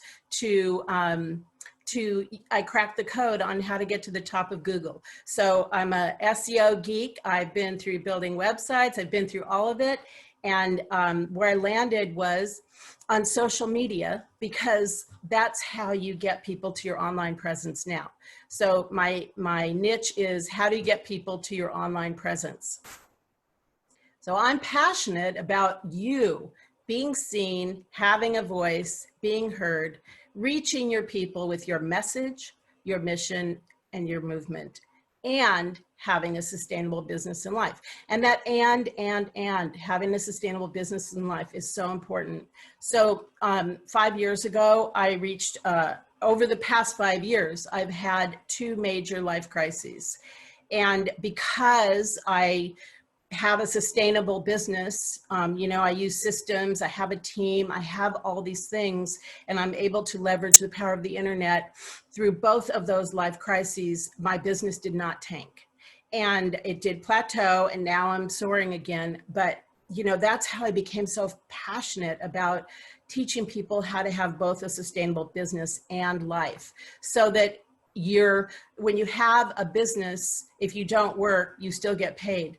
When you're self-employed, if you don't work, you don't get paid. So when I say sustainable business, that's what I'm talking about. So here's what I'm going to talk about today. You're going to learn the first step to powerfully mastering the internet to grow your business, discover the missing link to your internet marketing success, and you're going to walk away with an internet marketing strategy to position yourself as an expert and thought leader in your field and to attract more clients. The internet, I always call the internet the great equalizer, because anybody can be successful on the internet. And my hope is that all of you here today will implement everything that I'm teaching you, and that it will really change your results forever. But the thing is about the internet is that there are different strategies for different niches. So the people I'm talking to, I think that's pretty much everybody here today, are coaches, authors, speakers, holistic practitioners, change makers, thought leaders, women entrepreneurs on a mission. And the reason I make that distinction is because you are essentially selling yourself. You're selling relationship, okay? You're not selling a widget. And so it's really important to understand that as you step onto social media. Here's my truth time. My favorite truth time is that, you know, you can look like you're doing everything right and really not be getting any results because what you're doing is not the right thing for your niche. Everything I'm going to talk about today are tried and tested methods that I've been doing 14 years in my current business, 20 years in my last business. My clients have implemented these strategies. So keep in mind that this is a strategy specifically for you if you fit that niche. If you're selling yourself and essentially wanting to build relationships that turn into referrals and clients. So it's like you have this great car, and the car is beautiful and it's so nice and new, and the steering wheel doesn't turn left, and you have this weird rattle that you can't figure out. And it's kind of like that with the internet. You can be doing everything right. You can look like you're doing everything right, but what happens is you're not. And so pieces are missing, and you're not having the experience that you want to have. So what I want to talk about today is cracking that code. And cracking the code is twofold, okay? Part one of your social media is thinking about your message, okay? So, you know, every social media platform is, in fact, a search engine. So it's crucial that you're thinking about your message, okay? And I'm going to answer questions at the end, so I just want to tell everybody, I can't see the comments, so feel free to keep commenting, and I'm going to answer questions at the end. So you want to be thinking about your message. Your message is crucial, okay? You have to have a message, and you have to have a plan. So your plan is your social media campaign, your email marketing campaign, your message, and your plan, which is your funnel. And you have to have a container. The container is your website. And if any of these pieces are not working right, or they're not all working together, you're not going to get the results that you want. So that's part one of cracking the code on the internet, is you have to have all the pieces. But guess what? You can have all the pieces and still not be monetizing. Now, more than ever, the internet is about personal plus business equals personal business. In other words, it's crucial that you understand that the more you can bring yourself to the internet, the more successful you're going to be. So this is cracking the code part 2. Everything is energy, okay? If every single exchange, everything in the world is energy, okay? Everything is energy. And what you want to be doing is you want to be bringing the essence, the energy of who you are to your online presence. In other words, you want people to experience you as close to what they experience in person when they experience you on the internet. You want to transmit your energy, your heart. You want to bring your whole heart essence to your online presence. And when you do that, and you know, I think all of you can tell when someone else is doing that, okay? I used to say when you're liking, commenting, sharing, and caring. And it's like, you know, people can tell when you're just liking everything and you're not connected. It's like, it's energetic, it's intentional. It's all of you to your online presence. And that is how you stand out as a thought leader. That is how you shine on the internet. And in a little while, we're going to have a breakout. And I want you to think about, how do I bring my whole heart essence to my online presence so that I stand out, so that I'm that heart, my heart stands out, my message stands out, okay? There are mechanics. Yes, I tell people post every day. There are tons of things that you need to be doing, but it's the content. What is that message? What is it about you that stands out? Your whole heart essence. The internet is a 24/7 networking opportunity. So it's a 24/7 opportunity to connect, to share your message, to network. Okay, it's not about selling, it's about networking. One of the things you'll notice about, well, you may or may not notice because you don't see it, a lot of my internet activities are not on my social media. Much of my internet activity, much of my social media activity is spent offline. I mean, not offline, behind the scenes, which means I'm connecting with people, I'm messaging people, I'm acknowledging, I'm commenting on things. I'm not selling, I'm connecting and networking. Marketing is about inspiring people to take action on the thing you know they need. So it's not about selling. So I have been known as the Facebook queen, and, I still say it's about Facebook and why Facebook. And, about 5 years into this whole, okay, I'm going to be this, I'm going to teach people how to be successful on the internet. I kind of woke up to like, really, God, Facebook, this is my life, Facebook. And what I realized is that Facebook is a powerful force for change in the world. Okay. So, it's not all there is, and I recommend that you use all the social media platforms that are relevant for you. But, if you are going to use social media, I really encourage you to be using Facebook. And once you really learn to master Facebook, the mechanics are a little different, but the underlying strategy is the same for all social media, whether it's Facebook, LinkedIn, Instagram. Whatever it is, it's a different demographic or different mechanics, a little bit different messaging, but it all works the same. It's all about inspiring people to take action on the thing you know they need. It's all about networking. It's all about bringing your whole heart essence to the internet. So there's always going to be new social media platforms. There's going to be free and paid reach. So I want you to consider it all, doing Facebook boosting posts is powerful. So I want you to consider all social media, but I want you to really consider using it in a different way, which is what I'm talking about today.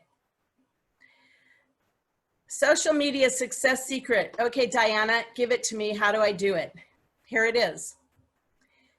50% of your time on social media is branding yourself, being yourself, engaging, networking, deepening relationships. This is a great use of your social media for free, okay? This is not something you can pay someone else to do.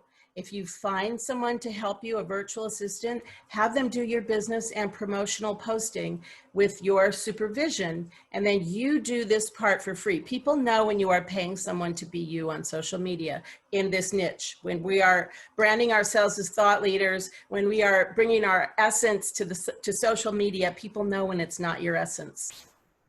Okay, so that's 50% of your time. And that's primarily on your personal social media, your personal / business Facebook social media. 40% of your time is to educate, inspire, and motivate. And what this means is staying in your lane, but you can do this on your business and your personal page, okay? So your lane is your niche, it's your message, it's what do you want to share with people. Educating, inspiring, motivating. I get that it's tempting to post things on your social media to, social media offers us an opportunity to raise consciousness, and it's a very powerful tool. And if we stay in our niche, then we're also supporting ourselves in our business. And there's a way to take your message to a higher place. And, I love Michelle Obama says, when they go low, we go high. So take your message to that highest place of your own core values and share that.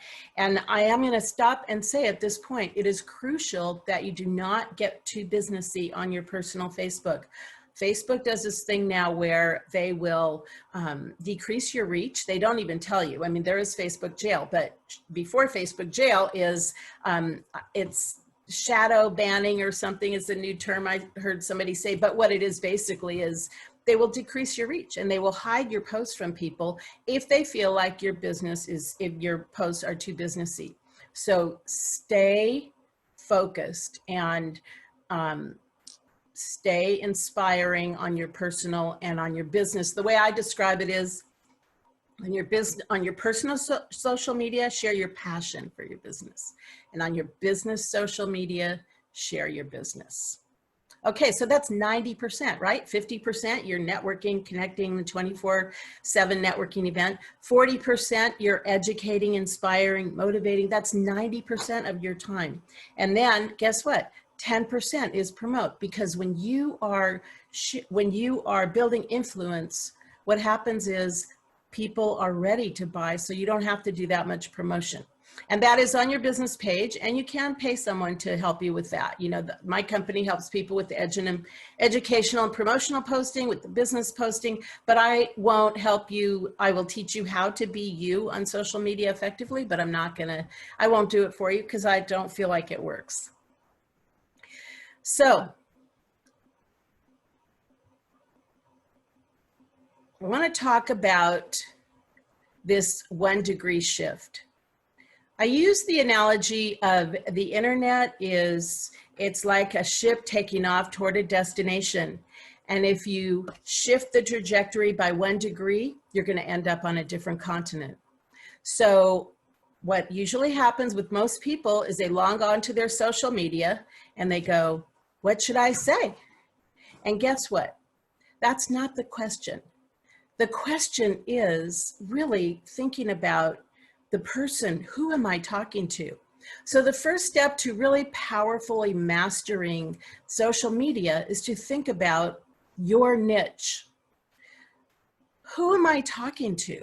Okay, who is that person? If you can have in your mind that one person who is your ideal client and talk to that person, you're going to reach that person, and of course you'll reach some other people too. But who is your ideal client? Specifically, male, female, age range, 5 to 10 years, all of those things. How do you help them? Because you want your content, what goes into their feed, what shows up on your business pages, you want that to reflect how you help them. What is the problem that you solve? You want them to get, when they land on your social media, oh, she gets me, he gets me. That you want them to get that message so that they resonate with you. That's how people feel your essence, that you really care about them. And then what are you offering? Okay, what are you selling? And what is the transformation? What is your gift that you're offering people? So think about the next time you get onto your social media and you go to log on and you say, instead of what should I say, you first think, who am I talking to? How do I help them? And what am I offering? And then you share from that place. And I want you to notice how different that is going to be for you than just what do I say, which is, what should I say is random acts of social media. Okay, the missing link to your internet marketing success.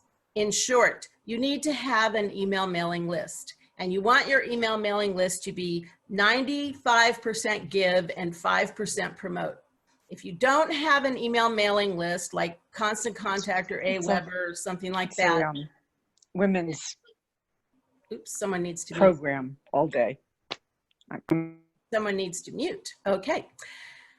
If you don't have an email mailing list, it's like chasing a flash mob, okay? So you're like, okay, now they're here, now they're on Instagram, now they're in TikTok, now they're there.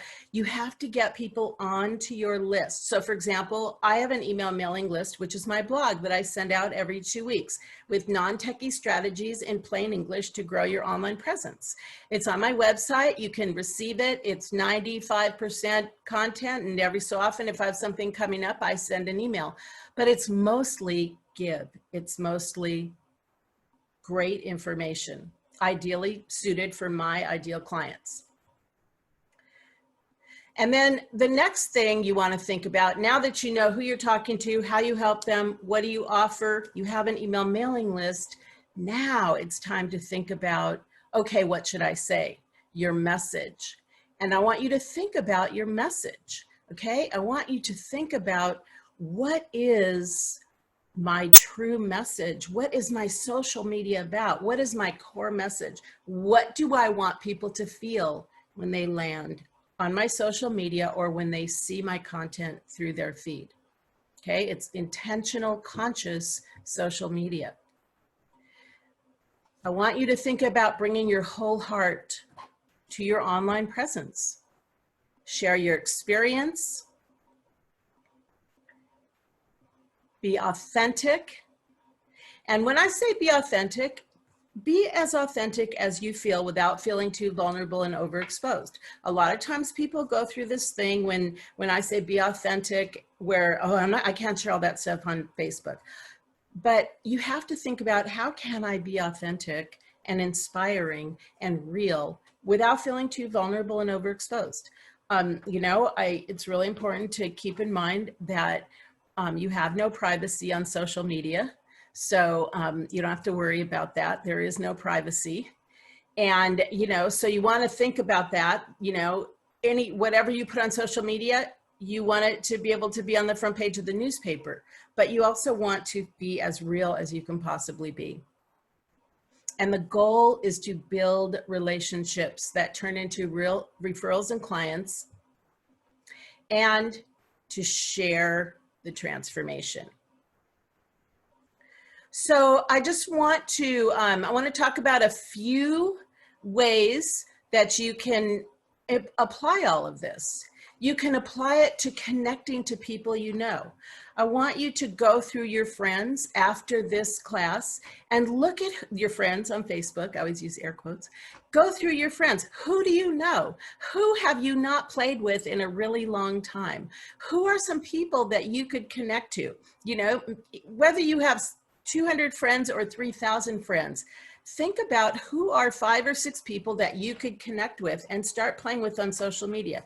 Who are those people? They're people who are connectors. They're people who are referral partners. They're people who are active on social media. They're people who are in alignment with your message. And they're people who market to the same or a similar target market, but they sell something different than you. Think about your business page content. Think about Facebook events. Facebook events are a great way to create community and to share your message.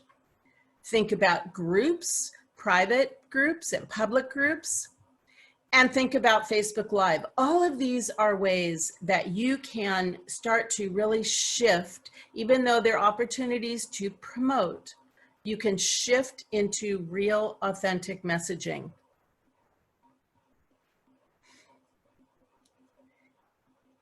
So I want you to, we're going to go back to the breakout question. And I noticed there's a typo. Okay, question. How do you bring your whole heart essence to your online presence? You can think about all the different ways that I've talked about. Maybe there's something else that you have talked about. And what I want to do is we're going to do a breakout. And hopefully Athena's ready. And, you know, whatever amount of time, I think we have 8 minutes. So make sure to let each person go around and have 1 minute. And then if there's extra time, you guys can chat and keep sharing. But everybody take at least 1 minute to share, you know, what you do to bring your whole heart essence to your online presence. And I'll hear a few shares when you guys get back. Yeah. Okay, and thank you for the comments. I got to read the comments. And let's see. I want to hear from someone anyone would like to share that shared something about how they bring their whole heart essence to their online presence. I'll fix it.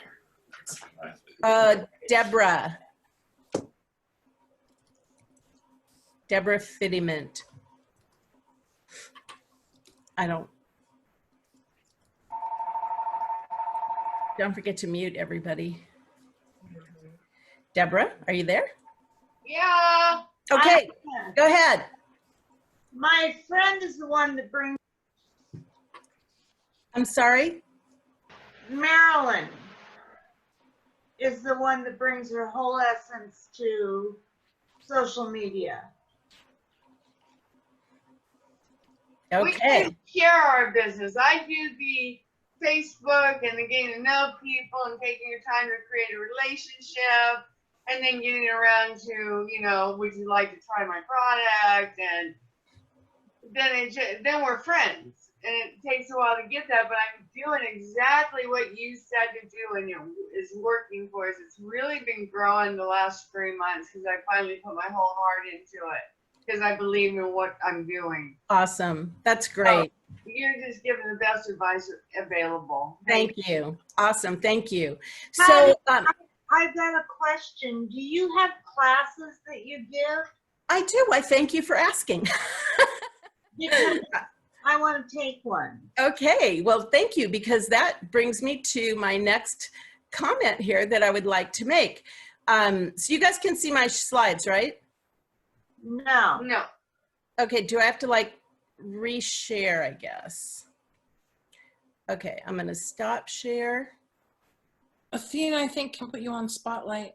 And I'm going to reshare. Now, can you guys see it? Yes. Yes. Okay, I think that's the right slide too. Okay, so. It's the breakout question. Okay, great. So what I want to just talk about, I just want to do a little review of what we talked about today. So we talked about mastering the internet to have a sustainable business, which means your whole heart message, your plan, your email, your social media campaign, your email marketing campaign, the missing link to your internet marketing success, which is to build a list, and your social media success strategy. And this is what you need to stand out online. So a couple of ways I'd like to offer you to stay connected to me. The first is to go to wholeheartmarketing.com and sign up for my free Whole Heart Marketing Report, as I talked about. And you'll get it every couple of weeks, and it's just great content and always, you know, how to grow your online presence. For those of you who are interested in taking your online presence to the next level, I have a 6-week course. It's called Catapult Your Social Media Results. It's a training on social media that will make all the difference. It's a comprehensive, I call it Facebook social media because we do focus on Facebook, but I'm always bringing in how you apply these strategies to all social media. And it's a 6-week training. It's a $9.97 value that will really take you to the next level in your results.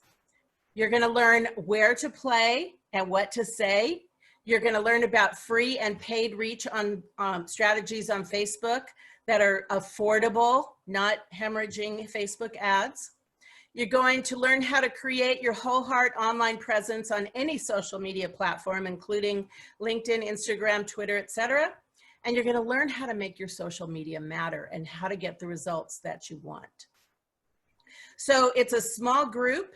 It's with a workbook, templates, private Facebook group for asking questions, and recordings of all the calls. Today only, it is $97. And this link is not a public link. So you have to go specifically to this link, which is wholeheartmarketing.com/offer.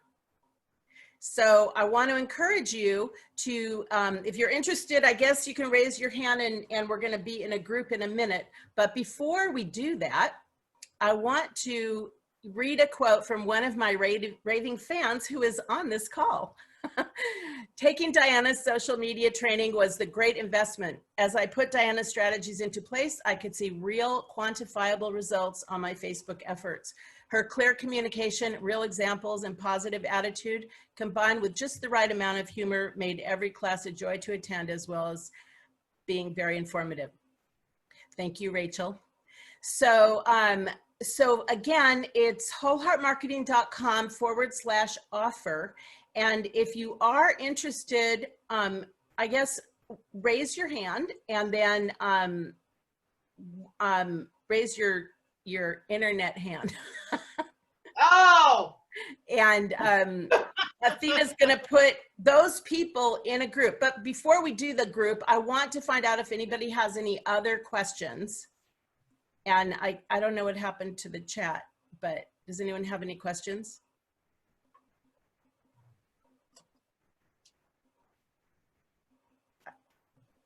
Diana, can you see everybody? No, I cannot. Okay. That's the So challenge. Somebody has a question, just go ahead and unmute. Oh, here it is. I found the chat. Okay, yeah, go ahead and unmute yourself if you oh, there's 3 sessions. Thank you, Mimi. There's 3 sessions and you can sign up for any one of those 3 sessions. You just have to sign up today to get the discount. How long are they? I'm sorry? How long are they? 6 weeks, 1 hour per session. So for the $97, how long is the session for the $97? It's a 6-week session. Oh, wow. I know, right? It's a great deal. Oh, And online. It's a live virtual training. So it's okay. It's me teaching, and it's like, it's on Zoom. I'm sorry, I wasn't that clear. And it's on Zoom, and it's a live virtual training. I do have another class for beginners on my website that is a self-paced, but this is a live virtual training. Excellent, thank you. Okay. And any other questions? I have the room ready for you. Okay, great. So we'll all go into the second room if people have questions. And Athena, we're not coming back, right? Aren't we going to lunch after that, or Katerina? Katerina will be announcing what the next step is. Okay, so after the breakout, we'll come back.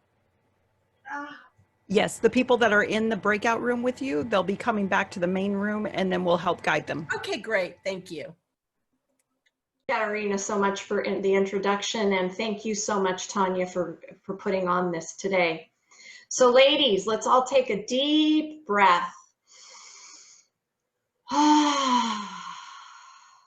Let our food be digesting, feel ourselves in our chair, be comfortable and here now. So my first question for you is, who here would like to leave today being more in the flow? And who today would like to have more money running through your bank account, your investments, your business with ease? Yeah, thank you so much. That's my intention for you today, is to come away with one or more, oh my God, moments, really? That end up leaving you more open to the possibility of flowing in your life instead of, and to have your bank account be in a way that it starts replenishing itself without you even have to really worry about it. So what I'd like to do is start off with a little bit about me and why I'm doing what I do. Honestly, 4 years ago, if you would have told me I'd be channeling divine guidance for a living, I would have told you you were crazy. But here I am. So my history is in the finance and accounting world. I have 3 decades. I was a CPA. I was a division controller for Esprit. And I then, when I had children that were home and little, I was primary mom. Then I became a home loan professional. I did mortgages back in the heyday. And then I became an originator. So I started inviting people to do home loans. And while I've done accounting, and I've always been good at accounting, it never really made my heart sing.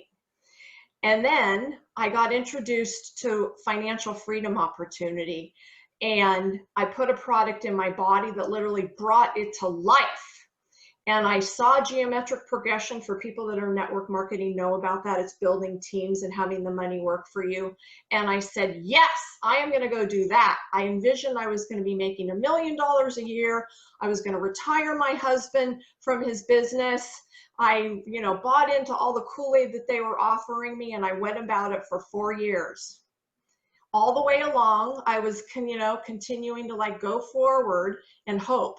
But 4 years into it, I needed to have a come to Jesus with me and my bank account and my higher self integrity. And what had happened, honestly, is I had ended up spending more money than I made during those 4 years of being in network marketing and being in business for myself. So I went back to accounting a little bit begrudgingly, but I did it. And I was back in accounting 3.5 years in. I was resentful. I had done an overnighter for one of my bosses to help them prepare for a stock offering. I was sitting in my backyard, meditating on the grass. I had already had a radical spiritual awakening, so I had broken through. But I was angry and I was resentful and I was mad because my boss was getting money that I was doing the work for, and I wasn't even getting paid. And I knew at that moment in time that I was resentful because of myself, because of what I was allowing to happen in my life. I knew there was no one else to look at but me. And I said from that moment forward, I was never again going to be in a job or working with people that I wasn't fully valued, getting paid what I was worth. And I basically said, okay, here I am. And from that day forward, I attracted a whole new set of teachers to me. I became a channel, and for those of you who may not know what channeling is, it's basically opening your consciousness to higher dimension realms where higher dimension beings speak through you and provide messages and information to the people that you're with. So 6 months later from that day, I was at a crossroads. I was continuing to do my accounting. I had been invited to go back into business for myself. And I literally, when I went into work in my accounting office, I could not do it anymore. It was as if there was this wall in front of me saying, no way, it's time for you to stop. So I took another leap of faith and I became a channel. In my own life, I realized when I started to channel, Mother Mary guided me to places in prior lifetimes that had been holding me back. She showed me situations in my youth that I had made decisions about me in life that were holding me back. And I knew I had that gift and that power to be able to support other women like you. Each one of you out there. My mission in the world is literally allow women to be the light that they already are, to make thousands and millions of dollars in your business and have a good time at it. So in my first year in business, I equaled my cash receipts and accounting, which was the #1 step that I'm on the right track. That was 3.5 years ago now. And since that time, I continue to grow. I continue to be attracted new teachers. I work with women who are passionate about what they do, but for some reason they either worry about money, or they feel like there's a stop start in their business, or they know they're here to be on purpose for the world, but they feel like there's a glass ceiling holding them down. One person in particular that I've worked with, her name is hello. Her name is Anna, and what she was doing, Anna was an amazing woman, really dedicated and committed. Actually, I'm going to switch gears now. So I'm channeling as I'm going along. I'm going to switch gears. So what we're going to do now is I want to invite you into our first exercise where you can help get more into your flow. So take a deep breath, close your eyes, get really comfortable in your seat. Imagine that all of life is here for you. And step into the question, what if I already had all the money I could possibly want? What if I knew that money was free? Who might I see myself engaging with? Who might I reach out to on my next sales call? What kind of a lifestyle would I really have? In what areas of my life do I want to be bigger?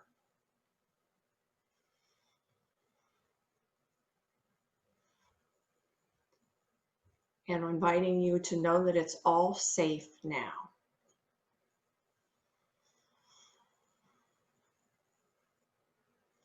So now I'm inviting you ladies to come back out of that meditation. Did anyone here have a breakthrough? Did anyone there have something that they noticed that they didn't notice before? Okay. I'm inviting you, if you have anything that came up that's something you want to take a note about, please jot it down now so you can remember it. So my first key is vibration. And what this exercise was intended to do was to increase your vibration to the level as if your life was already having all the money I could possibly want. And the what if is to create a space and an opening that is beyond where we live now. As Diana said earlier, we are energetic beings. And so basically, when we're in alignment of when we allow ourselves to be energetically in alignment with what we already want, it's a direct path for the universe to bring it to us. Instead of, oh, you know, I don't have enough money, or it's hard to make money, or I don't have enough clients, and I want to be financially free. So again, expanding your vibration. And how you may ask to do that is to ask yourself, specifically in relation to money, start getting curious. Questions to ask yourself are what if? So what if I already had all the money I could possibly want? What if my business was full of new and available clients to me? And another question, and by the way, I just want you to know, you don't have to write all this stuff down. At the end of the presentation, we have a link to this presentation that has all the key points that you can go and review on your own time. So don't worry about writing all these details down. The good stuff will be in the presentation you can print on your own. So the next step then for you would be to upgrade to your vibration, would be to start paying attention to how you think about money, about how you think about your business, about how you think about freedom, about how you think about having fun. Just start paying attention to it. And then pause and notice it, and not to resist it, but just pausing and noticing it, taking a breath, and then shifting up and creating a new space for you to be more open to the possibility. So that's number one key. My next key is awareness. And I invite you to start playing the awareness game. I have a screen to show you that you may find, I have something to show you which you may find interesting. Whoopsie daisy. So this chart is, do you guys see it okay? Okay, well, I'm hoping that you guys do. So this chart actually is even overstated, but it's to give you a representation of awareness as a percentage of infinity. And so in the first box, I'm saying it's 2%. There's what we know that we know, you know, like I'm a woman, like it's 2020, like our president is right now is Donald Trump. Those are things that we know that we know. The second item, which I'm saying there is 1%, is what we know that we don't know. So for me, example, I know that I don't know how to do slide presentations on PowerPoint yet. I'm practicing, I'm learning, I'm stepping into that. Those are things we know that we don't know. The third thing is, and this is really important, listen closely to this, is what we know, what we don't know, that we don't know, that is in alignment with your soul in this lifetime. And why I'm bringing this up to you is basically each one of us came to the planet with a particular mission. So there's a criteria up there of things that can be made available to us at the right time. And we're going, and the things that are meant to be ours in this life at this time are going to make us, are going to bring joy, expansive excitement to us. So that's where the 2% and starting to play the awareness game is about paying attention to what excites you, paying attention to an email that shows up in your email box. It's like, huh, maybe I should take a look at that. And then the other 95% is what we don't know that we don't know that isn't meant for us to know. Like for me, I'm not meant to learn how to put together computers. I'm not meant to, know how to run a grocery store. It's not on my criteria of life. But why I'm saying to start playing the awareness game and start making friends with our awareness is because look at all of the whole percentage of life. If we are willing or unable to make friends with our awareness, to start playing the awareness game, we're literally going to be missing out on what may be ours to do. And so ways to start playing the awareness game would be starting to get curious about what you really care about. And when I say that, I say be willing to be curious like a 3-year-old. I think a lot of us lose our relationship with pure curiosity as we get old. So imagine you're a 3-year-old and what that 3-year-old would get curious about. And also to trust that it's safe to know more. Sometimes knowing more can appear threatening to us. Sometimes, I know for me, I avoided awareness for a long time. Because I used to be being that if I know more, I have to do more. I used to be being that if I became aware of something I didn't know, I had to do something about it. I was in the confusion of knowing equal doing. So for a long period of time, I had great resistance to knowing more than I did now. So the next step, an action step I would invite you into in order to start playing the awareness game, is to ask, this is an example I do. So how I work it is how I talk to my heart is I actually put my right hand on my heart and I put my left hand over it and I get quiet and I get open. So the next step for you would be is to ask your heart one thing it would like you to know more about. And if you're willing to listen. And then to either just listen to the words that are coming through or to start journaling about it. This is what our heart is a key tool to the pathway to paradise. So if we're listening to really start asking our heart what it wants me to know more about and listen, you never know what may come out of it. So everybody take a deep breath.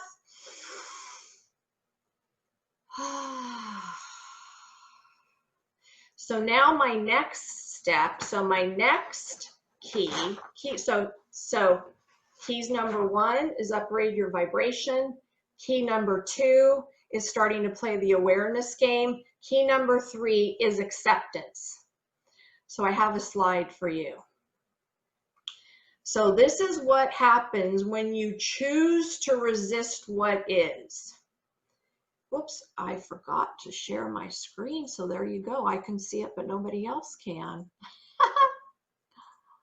Okay, so this is what happens when you choose to resist what is. Has anyone ever felt like there's sometimes like holding up, there's a flood coming your way, but you're saying, no, don't, I don't want to deal with it.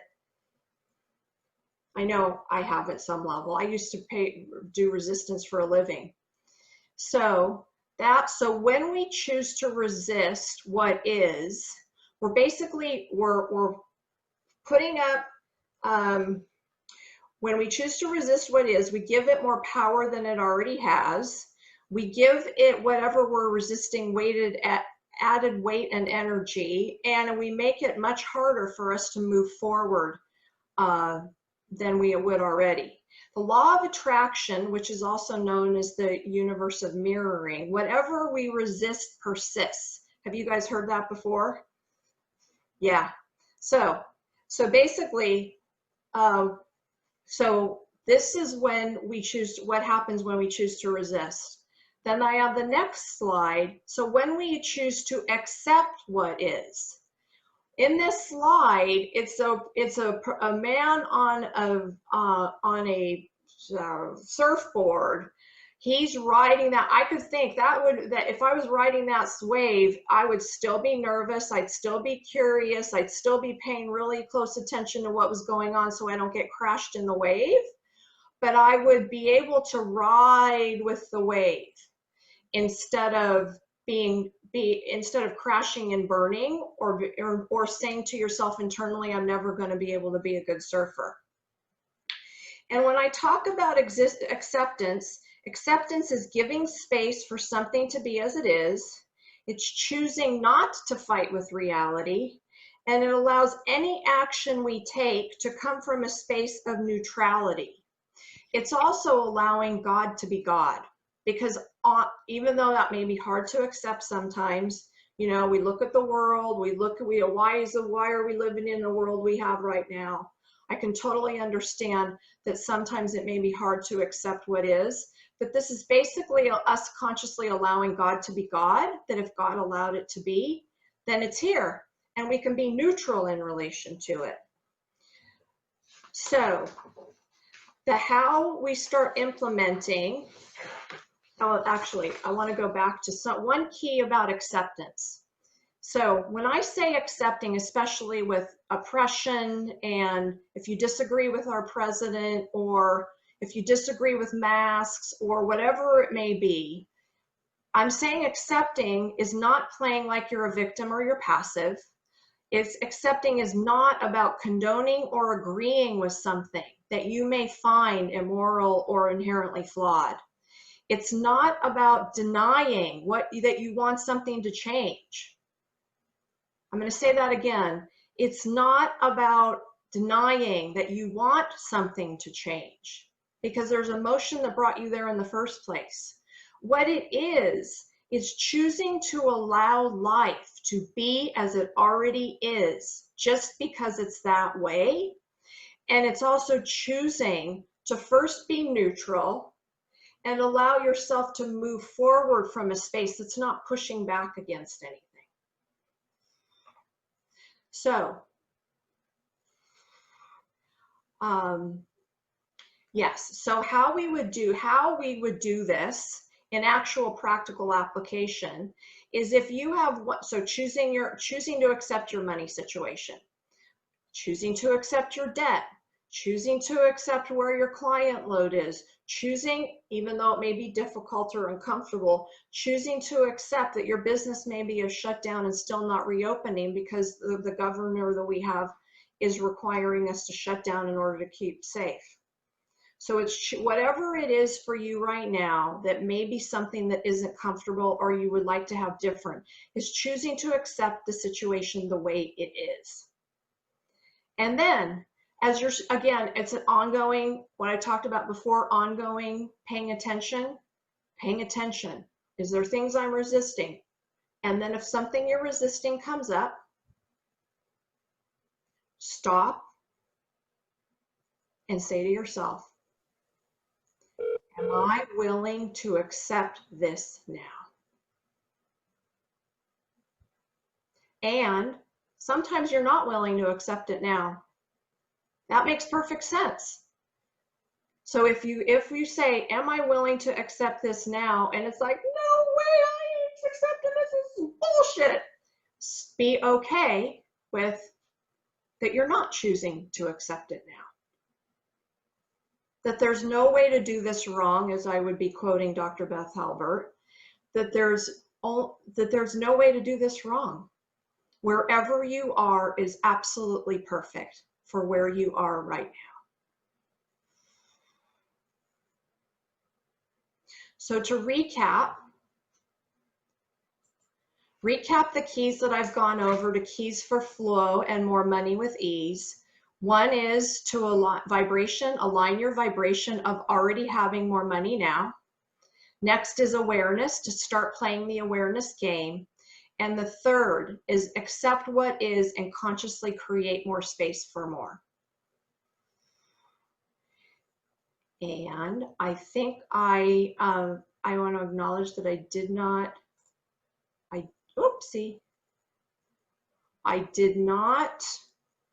yikes. Oh, you know what? I just realized I didn't share my screen with those last three keys. I apologize. Oh well, here I am. I'm being sexy here. It's in your handout, and you will get it. So what I'm wanting to confirm with Tanya is that, do I have until 1:45? Is that correct? Okay, well, I'm going to go ahead and You go. have longer, my friend. Oh, I do? Okay, so what I'm wondering is, we've got a few minutes until we go out into the breakout room. I'm wondering if anyone has a question or a comment that they'd like to make about what I've shared with you so far.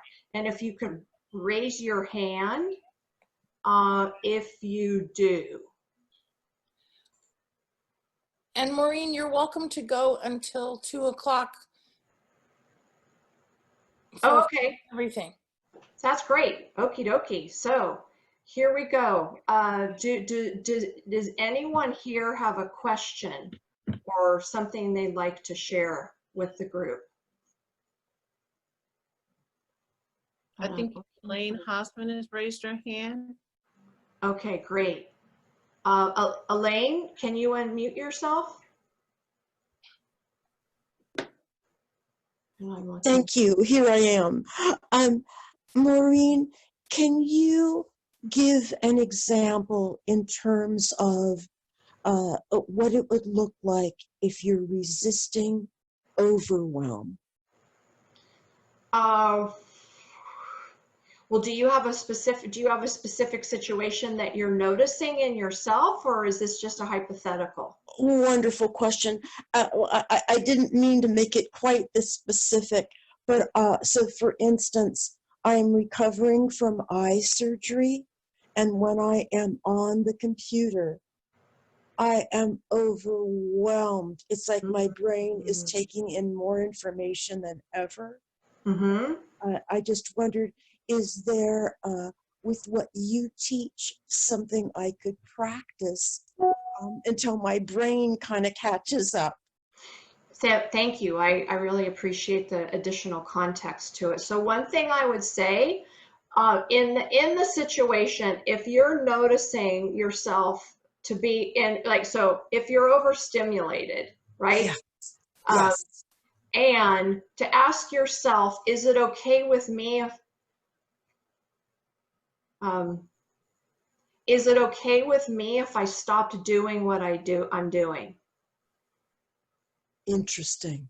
Yeah. Or another question could be, so why am I feeling this way? Is there some thought or feeling I have that's so is there a thought or feeling I have that's creating these sensations in my body? Really good. And the other thing is if you're, if you're in a specific situation where you're noticing you're overwhelmed, you could say, what if I wasn't overwhelmed right now? Because that creates an opening. What if I wasn't overwhelmed right now? What might I do? There's one really amazing question that I use regularly that one of my teachers taught me, is if there were no shoulds, shouldn'ts, have tos, or musts. I'm going to repeat that again. If there were no shoulds, shouldn'ts, have tos, or musts, what might I do right now? And or what would I give myself permission to know more about? This is tying back to, I think, the awareness thing. What might I give myself permission to know more about? Really wonderful. Oh, great. Thank you, Elaine. Do you feel complete? Did you have any more you wanted to ask?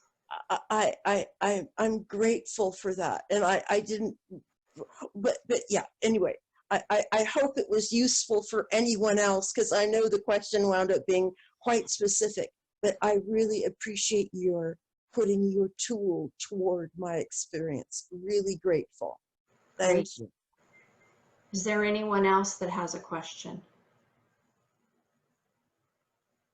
Let me look for the chat.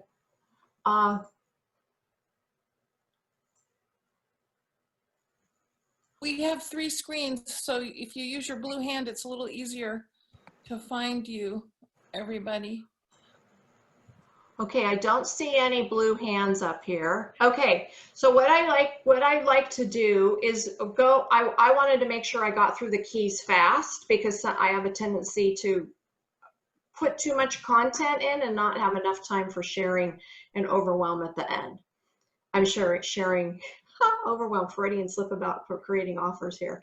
So so specifically, we're talking about flow, right? My intention was for you to have an oh my God and leave in an increased state of flow. So some specific ideas I have for you is, would you give yourself permission to be flowing and financially free? And anyone who says yes, say yes, because having permission is creating a space. And I'm going to go into channeling mode right now. Well, I'm going to let the energy speak what other questions might be helpful. Again, what if I already had all the money I want? Where would my business go? Who would I meet with? What would I have to let go of? What might I choose to let go of? Where in the world would I spend my money than I do now? In relation to debt, debt's one of the things for me anyway in my investing in my, oh, does anyone have a question about that? I saw a couple questions. I saw Cara and Jan. Did either of you have a question? No? Okay. I see Deborah Fiddyment. Okay, So, great. Let's go to Deborah. Deborah?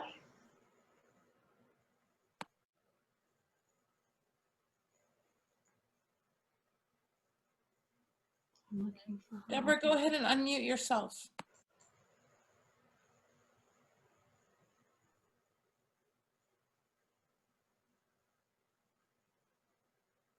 Okay. Okay, that's okay, Maureen. Just keep the party moving is fine, and hopefully she'll be able to ask a question later. No, I can you hear me now? Yes, go ahead.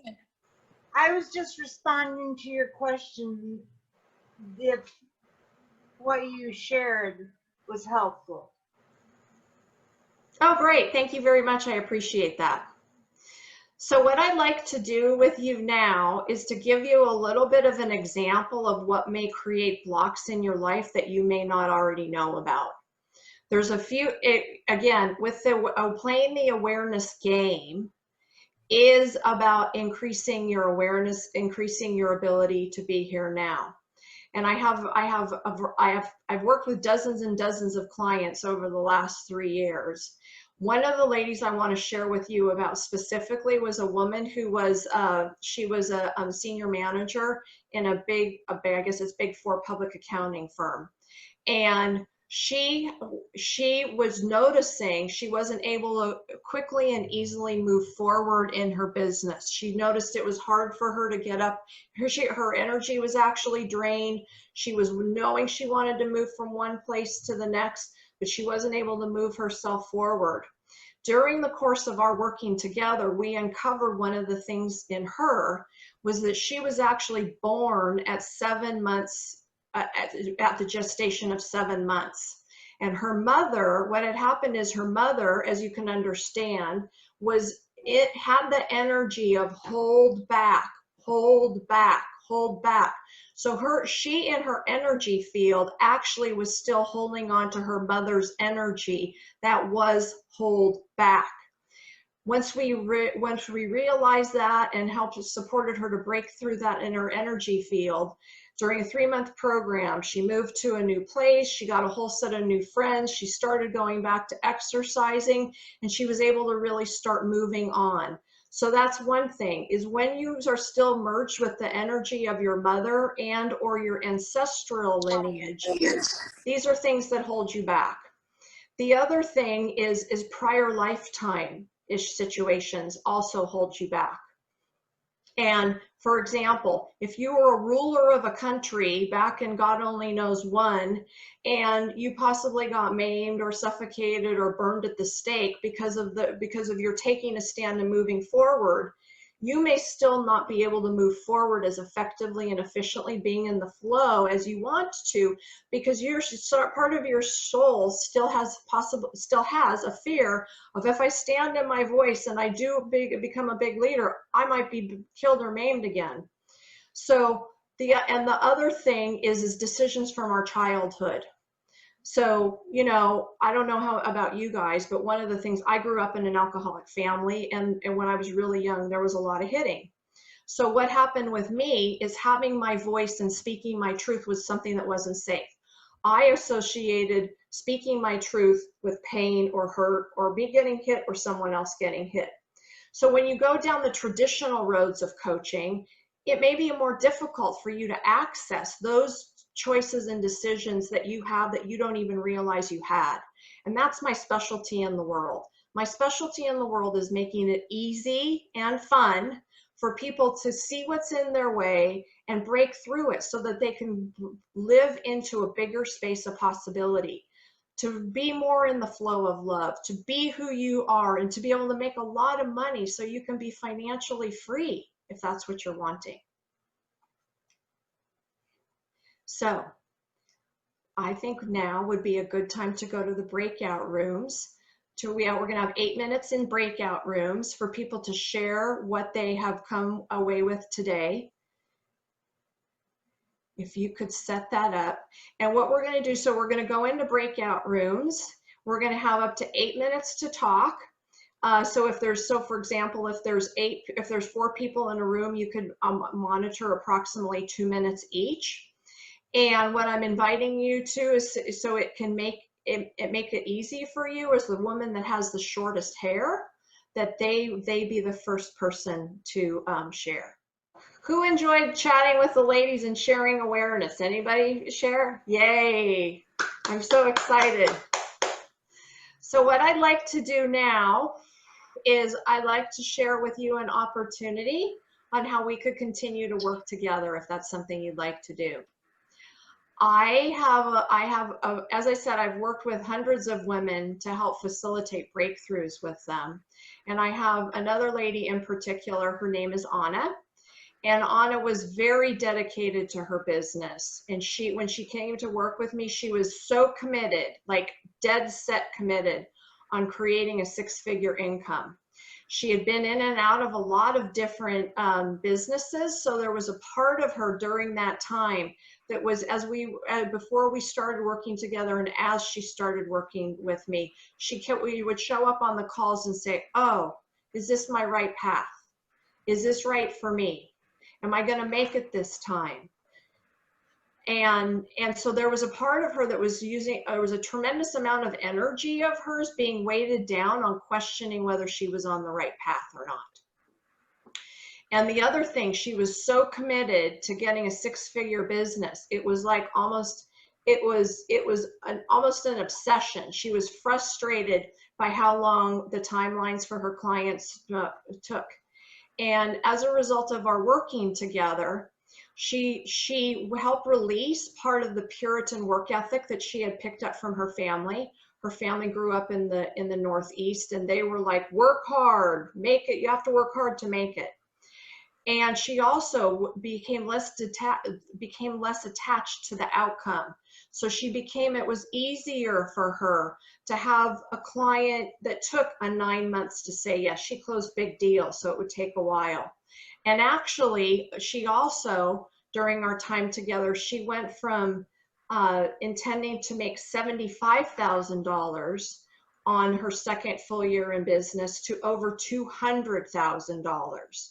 So part of what happened is when we opened her receiving, helped clear both her challenges from her own way of being, help be more peaceful with her thoughts, and also be less attached to the outcome.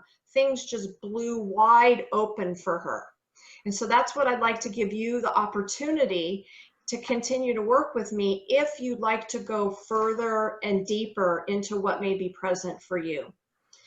This breakthrough session is actually for you, so I'm inviting you to a breakthrough to flow session. It is for you if you like to go deep and or you want to be supported to go deep. It is for you if you're ready to have a massive woohoo, shift in your 2020 outcomes. It is also for you if you at some level are knowing you're on the right path, but you're not having the kind of results that you want. And it's for you if you're open to channeling. You know, this is out of the box stuff that I do. I'm not going to pretend that what I'm doing is normal. Well, it's normal for me, but it's not normal for a lot of people. So it's for you if you are curious and desiring to play the awareness game at a full level. It's not for you if you're happy with the trajectory of your business now. And I say, woohoo, anybody here that's already happy and satisfied with where they are, I applaud you and I'm grateful for you. It's also not for you if you aren't willing, ready, or able to start making an investment in yourself and in your business and opening up your business. So here is the details of what I'm offering you. So it's a breakthrough to flow session. It's an individual channel discovery session for 60 minutes on Zoom. What we would be doing is we would be having an open conversation with where you are right now. There are many women who just have this breakthrough session with me alone that come away feeling more clear, feeling relieved, already having found the answers for themselves that they were wanting. So we're going to just discuss where you are now. We're also going to discuss where you want to be. I'm going to give you specific actionable solutions for inquiry and integration, and I'm also going to channel guidance to let you know if there are things that you may not realize that are holding you back, that are getting in the way. And then at the end of that, I would invite you to continue to work with me only if I was 100% confident that I could support you. This is a $299 value. I'm giving it to you for $49 if you register by August 14th. Since my schedule is full, I'm limiting this to 10 breakthrough sessions between now and August 31st. And there's more. Woo, woo, woo. So the more part is if you choose to register by the end of day tomorrow, August 9th, I'm also inviting you to participate in 2 Conversation with Spirit Keys to Joy and Prosperity group sessions. Katarina came the other night. I was so grateful for her to be there because I just started this off. And basically these are group sessions where there's It was awesome. Thank you. There's specific guidance for where you are and where the group is. For example, power came up the other night, their relationship with power. So it's an ability to be in a forum, to have question and answers with Spirit, and to create an increased community as well as have answers. So that is a $98 value. So what you would be getting if you choose to enroll by tomorrow is for $49, you would get both an individual 60-minute session with me. You get 2 75-minute group sessions. It's a value of $397 and it's only $49. And what I want to say is that women who participate in these breakthrough sessions come away really with a sense of relief. They end up being and seeing themselves in a different way than they did before. It's very common. Oh, actually, wait a second. Did I share my screen or did I forgot to share my screen? Oh, whoopsie. Big time sexy on that one. Okay, here it is. So come away, the breakthroughs that happen during the breakthrough session together is typically we have channeled information that can help you clear something that may be in the way now, or really give you an answer to something that has been holding you back for a while. And the participation in the group sessions can also give you access and community with other people to expand your network. You know, this is all about community and connection and expansion, and allow you to fundamentally move forward in a different way. Introduce our next speaker. Ms. We're going to introduce our next speaker. Katarina Rando is our next speaker. Yay! Ladies, are all the ladies back from the breakout session? Yes. Yay! Katarina is on a mission. We know this. To teach, to mentor, and support women to be themselves, doing their thing and serving their people, and massively monetizing their mastery. She shows women entrepreneurs how to be loud and proud about the value they bring in order to serve their business, to make their businesses thrive. Her latest book is The ABCs of Public Speaking. Her book, Learn to Think Differently, I love it, from Watkins Publishing, is published in over 13 countries and several languages. Katarina is the founder of the Thriving Women in Business Giving community. Many women in the community are here today. So ladies and gentlemen, I'd like to welcome to the room, Katarina Rando. Yay, bing, bing, bing. Thank you, my friends. Give me a little love, my friends. Give me a little love, okay? Thank you. Song. Okay, Do a little dance with me. Lonely like a highway. She's living in a world and it's on fire. Okay, Tina, that's good. She knows she can fly away. That's good. I'm ready for my speaking. Yay! All right. Just need a little fire, not a lot of fire. Okay. My friend, Okay. everybody, let's take a deep breath. Let it out. I am so happy to be with you. You know, some of you I've known for 5 minutes, and some of you I've known for 5 years, 10 years, 15 years. Long.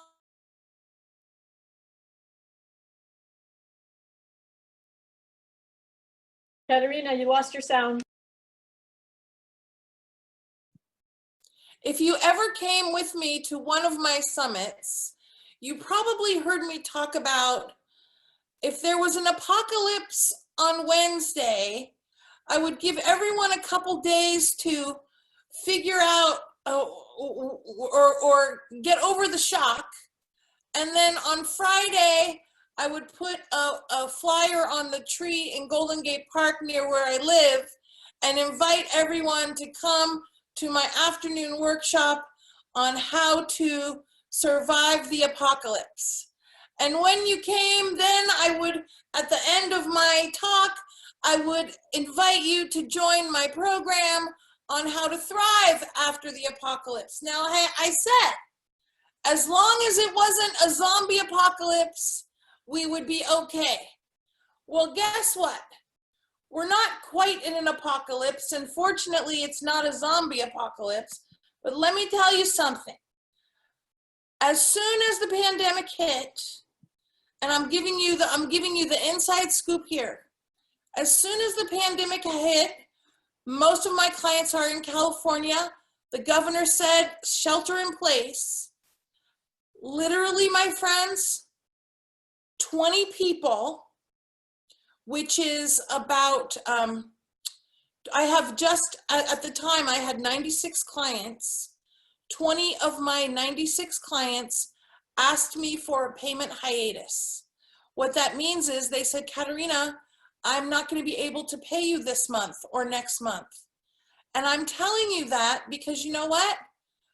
The next month, it happened 6 more times. And my business was thriving, it's still thriving, and I was able to honor every single one of those requests. And you know why? Because I know how to give a speech and come home with clients. I know how to give a speech and provide mass value, which builds Insta influence. And even when people don't necessarily be an Insta yes, like some of you were for Maureen right now, I know how to have conversations with people to make them feel seen, heard, and acknowledged in an authentic and real way to invite them to be my client. And that's what I want for you. Does that sound good, my friends? How many of you would like to have a profitable and sustainable business that you know? Like I know as long as I'm above ground, I'm gonna be fine. I'm never gonna be a bag lady, not because of the money in the bank or the center. Some of you know I have a center in San Francisco, which is, I guess it's my retirement money because it's a piece of property in San Francisco. Aside from all that, the reason I know I'm gonna be okay without a husband, without any kids, okay, is because I know how to give a speech. And that's what I want for you. But it's not just about speaking, my friends. It's also about selling. And one of the things, super tip alert, that I told my clients immediately when the pandemic started, so many of them are on this call right now. I said, my friends, time for you to start doing whatever you're doing, do it virtual. Now, eventually, most people got on board. My clients were right up in front. And you know why? Because I said this, do a thing. Every week, every 2 weeks, do a thing virtual. Now, what is a thing? A thing is not a nice big conference like Tanya's producing for us today, but it's a 1 hour thing that you invite people to. It's and you do a workshop, you give a talk. And if you are not in love with speaking, I'm going to give you the formula for success right now. Would you like it? By the way, this is where you give me a thumbs up if you want to hear it. Okay, my friends? Mwah. Thank you, Shaya. Use those fancy reactions at the bottom, my friends, okay? Here it is. I did a talk yesterday. One of the ladies was a parenting coach.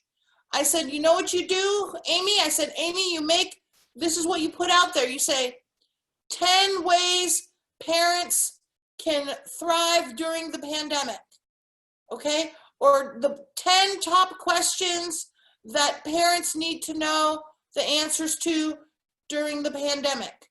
And what you do is you make a list of your frequently asked questions.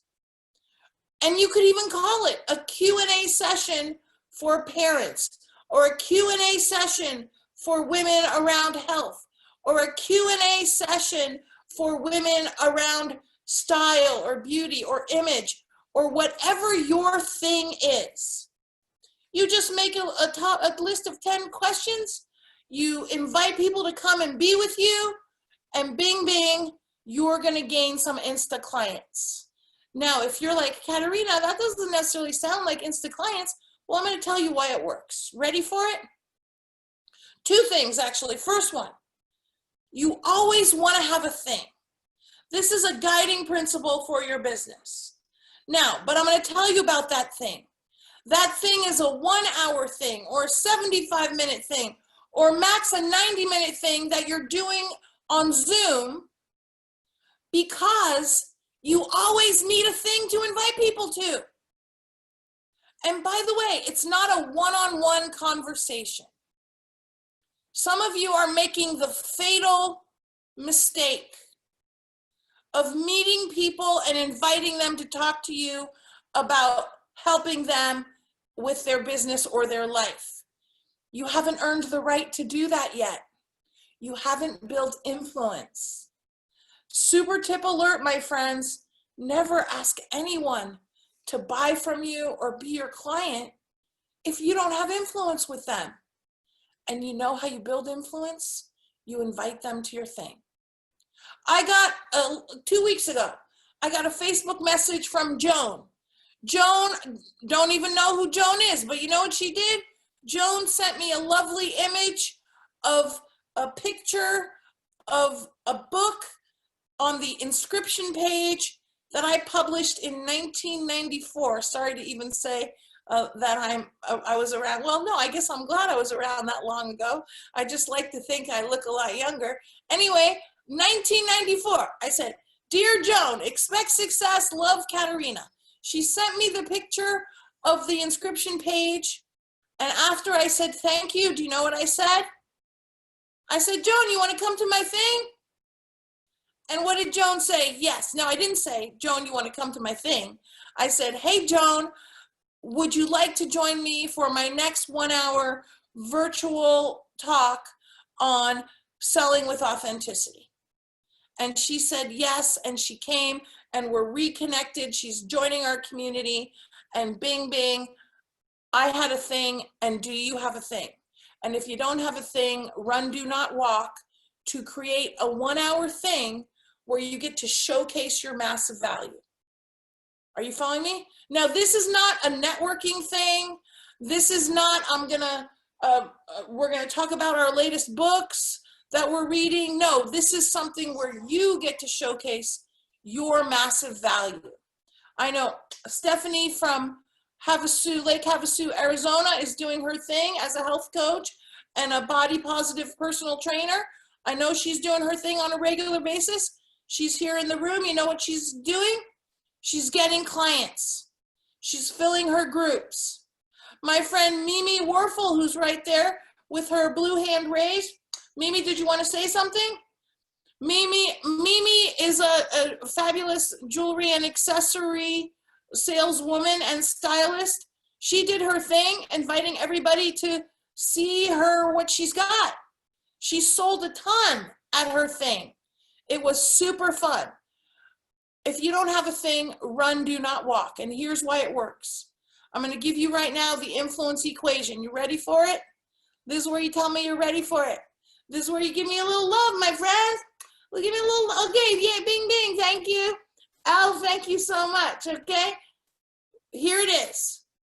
Visibility plus value plus consistency equals influence. Now, I love visibility. You're getting some visibility right now because showing up is very important. But the thing is, we do show up live and in person or virtual like we're doing now, but we also show up through our social media, right? That Diana Morgan discussed with us.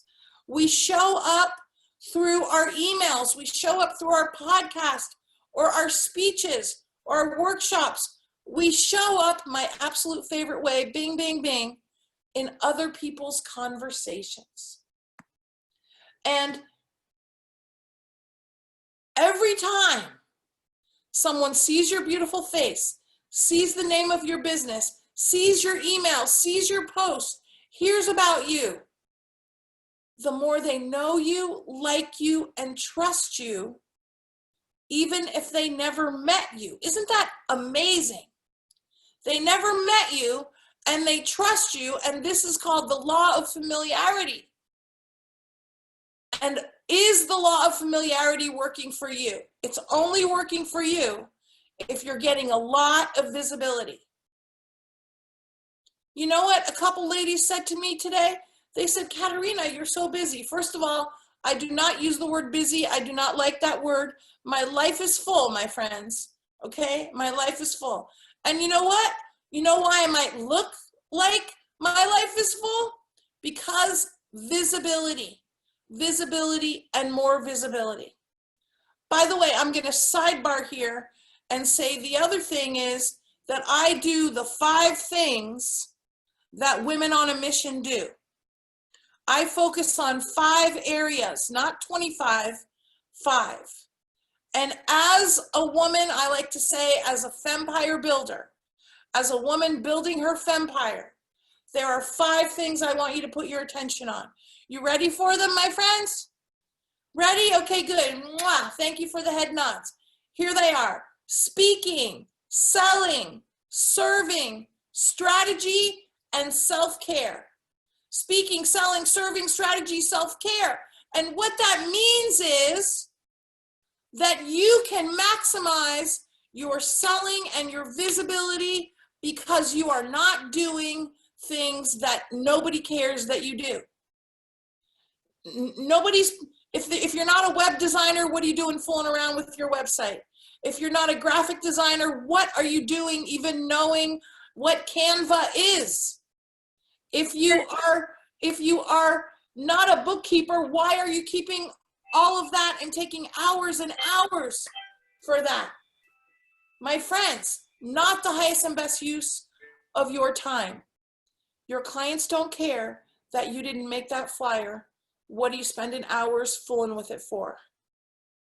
Significant opportunity here, my friends, for you to upgrade your fempire by only focusing on your 5 pillars. Speaking, selling, serving, strategy, self-care, so that you can maximize your visibility. Because guess what? I'm the only one that could interview somebody on my podcast, right? If I'm the speaker, I'm the speaker. I'm not the handout designer and the web upgrader, etc. Very important. Do what's the highest and best use of your time. Now, if you say to me, well, Katerina, I don't have a lot of extra funds for that, here's what I'm going to ask you. When's the last time you did a thing? When's the last time you gave a speech? How many sales conversations have you had this week? And if the answer is less than what you know it would be better to be, then that's why you don't have more funds. Now, everybody take a deep breath with me. My friends, you know what I want for you? I want you to be blissing in your business every day. And that means that you are taking this equation and you are really utilizing it to support you to thrive. We've discussed visibility. The second part is value. Now, I know that you have so much value. Susan, with her productivity super tips, she's going to get you more efficient instantly. But guess what? That's not all the value she's got. Susan, like all of you, is very big on heart skills. Now, what are heart skills? Let me tell you right now. Graciousness, kindness, being welcoming, being inclusive, being a good listener, demonstrating that you genuinely care. Those are heart skills. And you know what I'm going to tell you? You have heart skills galore. And I want you to amplify those heart skills.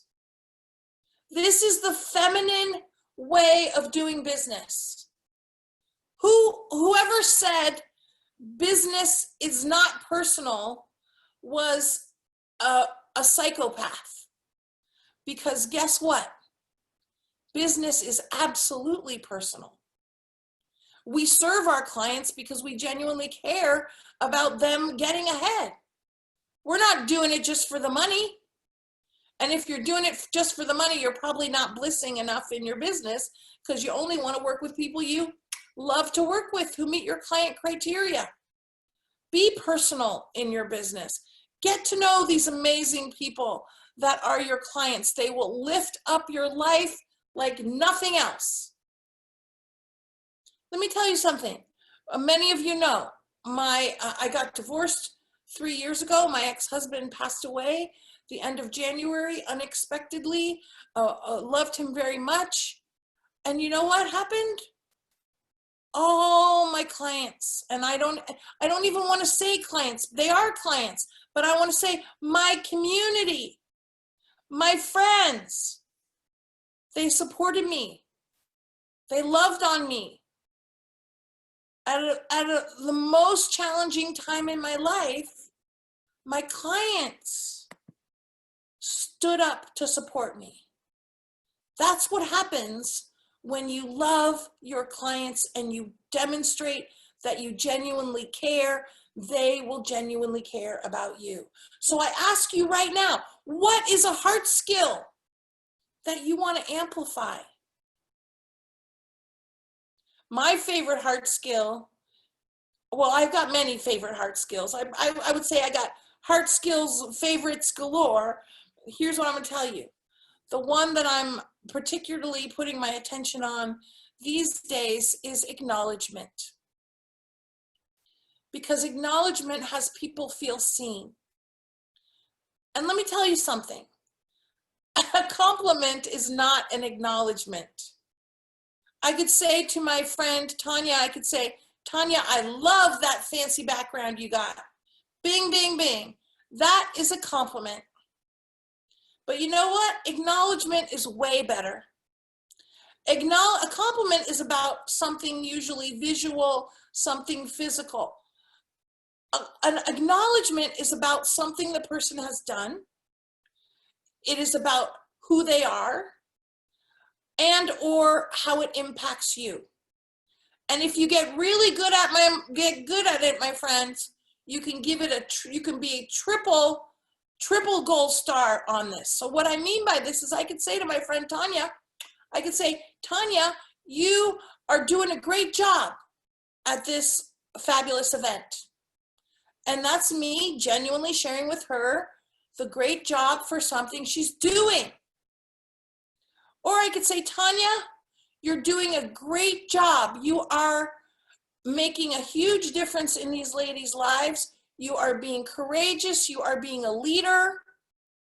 Now that feels a lot better than just saying she's doing a good job. Wouldn't you agree, my friends? But you know what? I can take it even one step further and make it even more impactful by saying, Tanya, you're doing a great job. You're courageous. You're a leader. And that inspires me. Let people know how their awesomeness, how their being is impacting you. And that, my friends, will have your clients and your potential clients feel seen, feel acknowledged, feel more open. But guess what? You don't want to do anything inauthentic. You want to genuinely do this, because if it's not genuine, people can energetically smell it. But you know what? You have to be with people in order to get to this place. And this is why you want to have your thing. Because at your thing, you're going to provide massive value. And that is going to have people want to come and be with you. Visibility plus value. And the third part of this, which is why I don't want you doing any of those non-pillar things, is consistency. Because I would bet all the money in my wallet, and I know there's at least a $50 bill in there, that if you're doing all kinds of other things that are not the highest and best use of your time, then you're not being consistent with providing massive value, with staying visible, and talking to people about working with you. Does anybody concur with me on this? Bing, bing. Good. All right, my friends, I got more. You want some more? I only got 5 more minutes. Depresso. That's depresso. Okay, but I got a lot more for you. All right. Let me give it to you. Everybody take a deep breath. Now, here's the thing. You might say, well, Katerina, I don't really like sales. Well, my friend, I'm going to be very honest with you. If you don't start to like it, you're not going to be doing it. And if you're not doing it, then you're probably not going to get too many clients. And here's the thing. You're probably doing it the way somebody taught you to do it. That is not authentic to you. You know, I went to fashion school many years ago. I spent 1 year in fashion school. I did not graduate from fashion school. I went to regular college after that and did get a degree in organizational behavior and a master's in counseling psychology.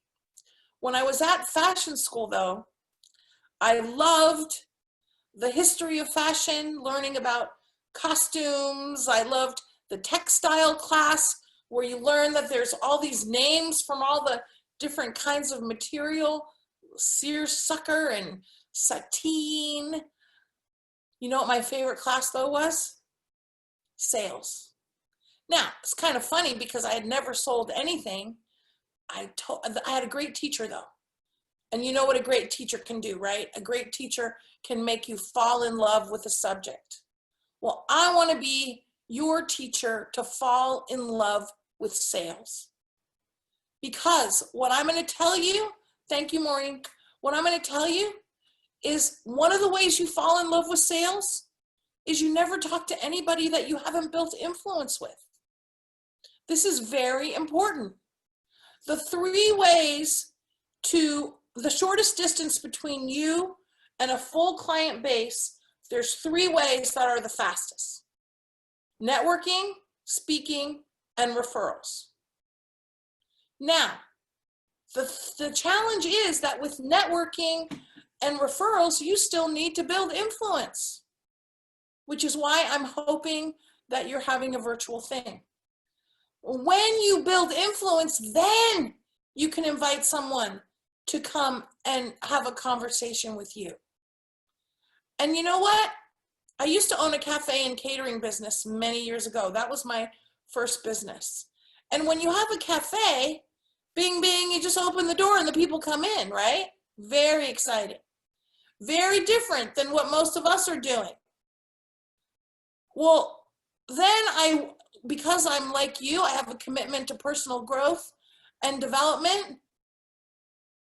I, looked around to see who could help me when I wanted to start my business coaching business. I looked around, who could help me with sales?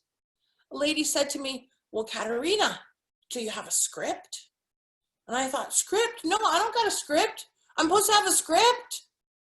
Well, guess what? Tried a script that lasted 5 minutes because it's inauthentic for most of us.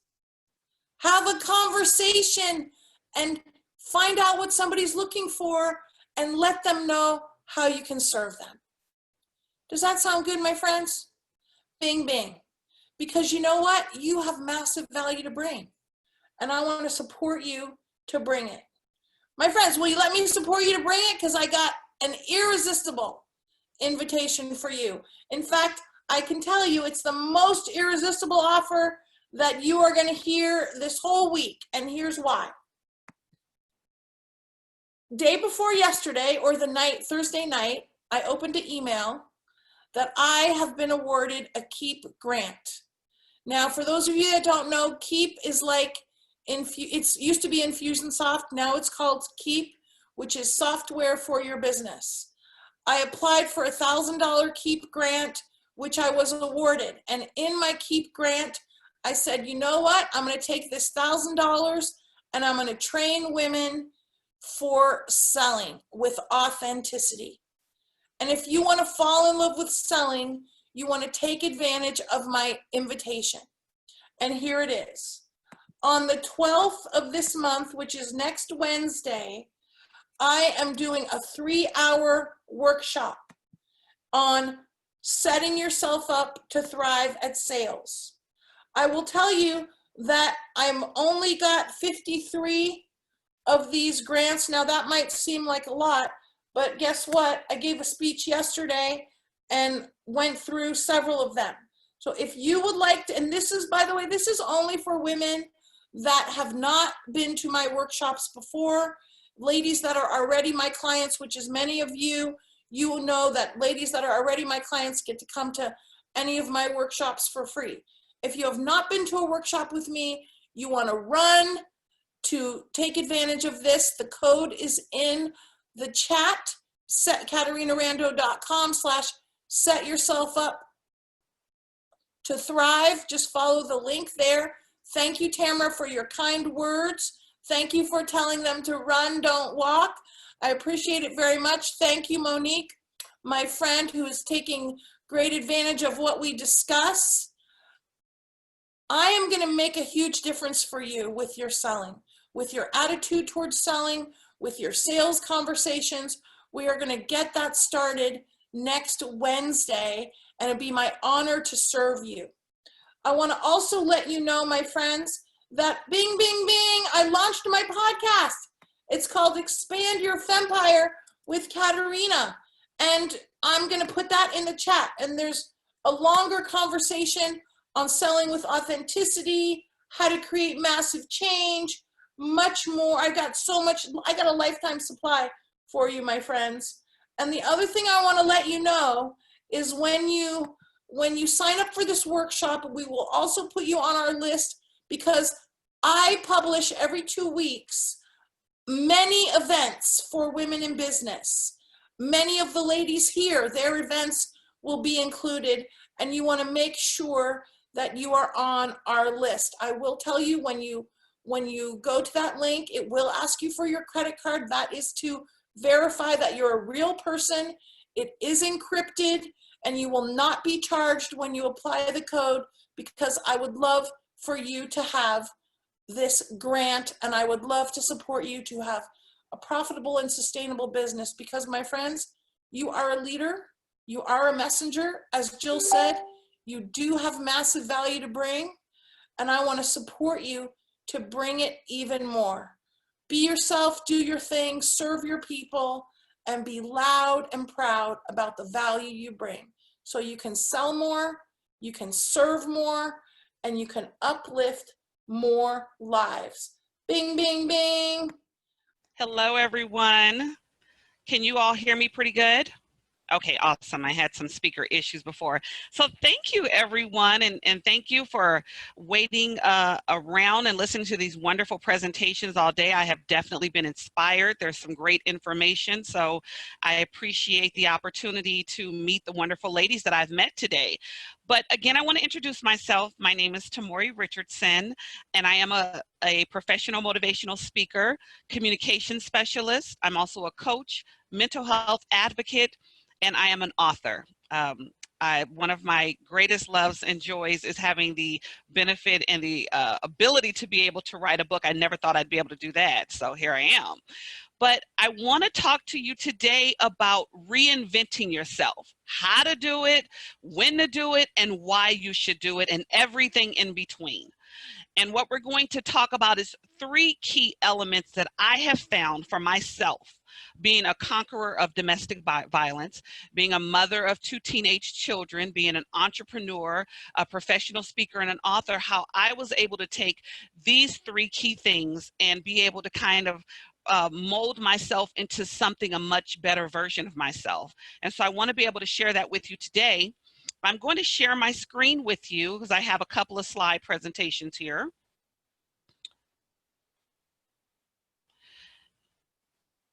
And the 3 steps, the first step is planning. So I want to talk to you about when you're on your road to reinvention, what is the steps of planning?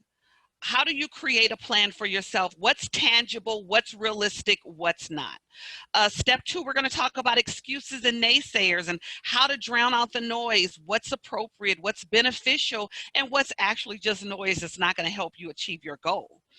And the last step is going to be obstacles, what we all have to overcome, the things that we have to hurdle in order to get to the much better version of ourselves. So let's talk about planning and the importance of that. The reason of a plan when you're getting ready to reinvent yourself, okay, you've been something for a very long period of time and you've decided for whatever reason you need to now shift gears and decide to do something different. A plan is, if you will, a roadmap. And we all know when you're going on road trips or family vacations, that roadmap is essential to you getting there, because without it, you're going to get no place and you're going to get there fast and in a hurry. But it's important to have a roadmap that's going to help you know these are the steps that are going to get me to success, especially if you're coming out of a situation of trauma. So let's talk about what that is, okay? So research and data, why is that important? So there's been some great speakers today that have spoken and talked about what they do and how that's important to being an entrepreneur. But research and data are extremely important because research helps you to develop who you are, the style. What is my style? Who am I? Your style is, in an essence, kind of like if you're going into an interview, right? You're sending someone your resume. They don't know anything about you. They just know what's actually on this resume. But when they meet you and get to know who you are, that's a representation of who you are, your personality, your character. It helps to drive why people should believe in you, why they should care about who you are and what it is that you are directing them towards. Whether you decide that you want to get into the world of coaching or entrepreneurship, if you're changing a field or going back to college, and or even being a stay-at-home mom. And we've talked about this today, that COVID has dealt us a really dirty hand, right? COVID-19 has taken us into a world of where we have to do different things. We have to become sometimes different people. We have to open our mind and expand and sharpen the skills that we have to be able to accommodate this new world that we have. So now we're living on Reinvent Yourself Avenue and around the corner from Starting Fresh Boulevard. What do we do and how do we go about doing it? Marketing strategy. One of the ladies today, Diana Morgan, really spoke in detail about the importance of having a marketing strategy. When I got out of my marriage and decided that I needed to do something new because I had completely lost sense of self. I didn't know what I was going to do. I knew I was good at speaking. I knew I had a story to tell, but how do I get that story out there, right? Why do you care about the story that I have? So that's why the strategies for marketing is important. And not only that, but doing the data, finding out who's already communicating. Why are they going to care about Tamori communicating? What does my story mean for you and how can you benefit from it? So getting the research, finding out the platforms that are going to be beneficial. And I know Katarina also spoke into this as well, the importance of knowing how you're going to best be perceived to your audience, how you're going to be able to benefit your audience, how to get your message out there to transcend to various different individuals and to circulate. And what data does is it creates a timeline and an outline for you to be able to do that. I consider data to be dollars and cents, right? We've also talked about the target audience and demographics. When I speak to women and sometimes men, when I do domestic violence keynote addresses, I make sure that I'm touching and impressing my audience with not only my knowledge, but also the connection emotionally, but also every facet of that conversation. I make sure that it's geared towards that audience. When I talk to someone who's a domestic violence survivor, and I call myself a domestic violence conqueror, I want them to understand why I use that terminology. I talk to them about financial independence, seeing the signs ahead of time. Now, it would do me no good to have certain conversations in audiences that it doesn't benefit, but in that audience, it does. So if I'm coaching someone about becoming an author or taking a shift in their field, then you need to make sure that you're speaking to someone that specifically is a connection to them. For instance, if you're wanting to be an author, what type of author? Self-help, children's books, fiction or nonfiction, all of those are important. But I think whenever you're changing gears, and it's important to change gears, it's important to understand always, who is my customer? How does my product affect someone? And why do they in fact care about the product that I am offering? How does it transcend to them? That's important. Whether you be a coach, you decide to be a teacher, an entrepreneur, or even an author, it's important that you always have a targeted demographics and you focus on that. And if this is your demographics, don't get into a wide range of a lot of different things that'll sometimes overwhelm you. And now you're back to trying to reinvent yourself again. So it's very important to be very deliberate with that. And when in doubt, a mentor will help you be able to hit all of those different avenues that you need to be successful in the realm that you need to.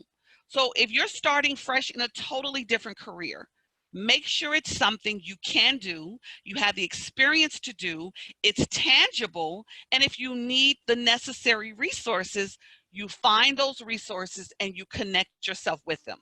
A good mentor, and we've seen a lot of great mentors and coaches today, will be able to help you with your style, create a marketing strategy, do the data so you can ascertain how this is financially, physically, and emotionally going to be able to help you as you move along, and they'll be able to help you guide this around the designated audience that it's intended for, so that you have a specific niche and that you're not all over the place.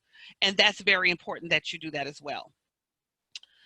I also wanted to talk to you about naysayers and the excuses that we find ourselves coming up with, right? And those who are in our lives who, and not all naysayers are bad. Let's be clear. We have family members and will ask us questions like, well, are you certain this is the field and the career path you want to take? Or can you afford to shift up? You know, what about your retirement? Or even, what does your family think about that? You have to be unapologetic and you have to be deliberate. If you actually know that this is the path you are taking, I do not care if anyone believes you can do it, if they feel it's the best direction for you, if they think you are going to be successful at it. None of those things are of your concern. You should be deliberate in the lifestyle you choose, deliberate in the path that you take, and be very certain and deliberate with how you decide to move forward. So when someone asks you, well, are you certain? Not only am I certain, I've already started the steps towards it. So when they ask you, well, can you afford it? Well, unless you are going to be a sponsorship or an investor, don't worry about my finances. I'm doing very well. And if they ask you about your family's connection and how's this going to affect your family, well, they're going to maneuver and pivot and dodge, and we're going to make it happen like we've done everything and how I've been supporting the family for years. So it's important that you know, you understand, and you make no excuses. One of the things that I have found being an entrepreneur and doing business for myself is that people will have a lot of reasons of why you shouldn't. And we're all human beings, and we want to add a boy and add a girl and someone to pat us on our back and tell us, oh, great job, you're doing good, and I'm really proud of you. But here's the reality. Whatever you decide to do, you have to be your biggest cheerleader. You have to know you can do it. And that's the importance of having a plan in place. Because a plan means that I have looked at the beginning, the middle, and the end. I know how I can be successful, and I know how I can fail. And if I plan this strategically and well enough, then I will be able to do what I need to do and move forward and forge ahead. That's the importance of a plan and being strategic as you move forward into a whole nother plateau of life. You'll hear me say this throughout my presentation a lot, being deliberate. There's a difference between deliberate and accidental. There's a reason why people get in trouble for deliberate behavior, because that was intentional. That was what they intended to do. There's no excuses. There's no ifs, ands, and buts. That was the agenda. And when you are looking to be successful, when you are looking to forge ahead, you be deliberate with it, because accident is just what it is. I didn't intend to do it. I didn't know how to do it. I'm sorry that I did it. I make no excuses for wanting to be successful and doing what I need to do with integrity and honor to do so. So I want to make sure to encourage you to always make sure that the excuses are not going to be things that are going to stagnate you. Because I can only believe in you, and people can only believe in me as far as I have belief in myself. And if you're getting sidetracked from the mission and you're invalidating your own purpose, well, then no one's going to believe in you. And then why should they? You have to make sure that you do not stagnate yourself. We're going to talk about obstacles, what obstacles are, how they come into play, big or small. But always be deliberate in who you are and in everything that you do. That's going to be the stuff that's going to carry you on over when days are hard and it's difficult. Let's talk about obstacles. What do they look like? Are they things? Are they people? Are your obstacles big or small? Is your obstacle you? Let's talk about that. I want to share with you my personal story of an obstacle that could have stifled me, but helped me to get to where I am today. And although it was trauma, it was a trauma that I came out on the other end of. I got married in 2014. I got married to someone who seemed very put together. You would not have noticed that there was any difference in this man. I grew up with a mother. My mother was single. She had 5 children. I have 4 older brothers. I'm the youngest and the only girl. So I grew up with a lot of structure. I grew up with a religious background. So I didn't know what certain behaviors look like. Even as I've gotten older, I've stayed pretty well contained in the life and the box that was created for me. But I married someone and found out within a couple of months of marriage that he was a ferocious meth addict.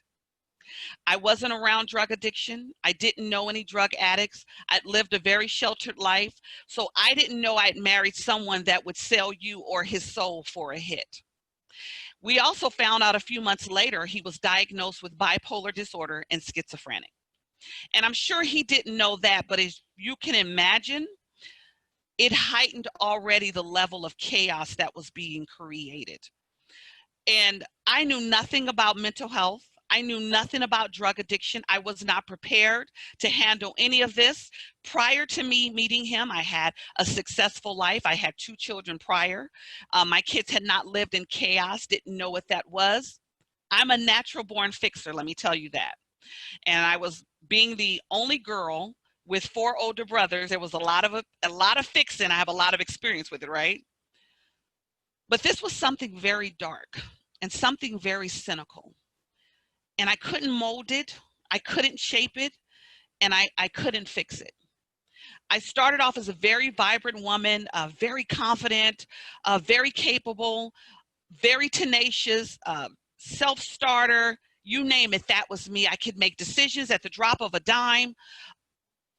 But all of a sudden, I married someone who I didn't know had a history of beating women, who I didn't know had abandoned every last one of his children, and they had ended up in foster care, that I didn't know did not properly manage his own private life.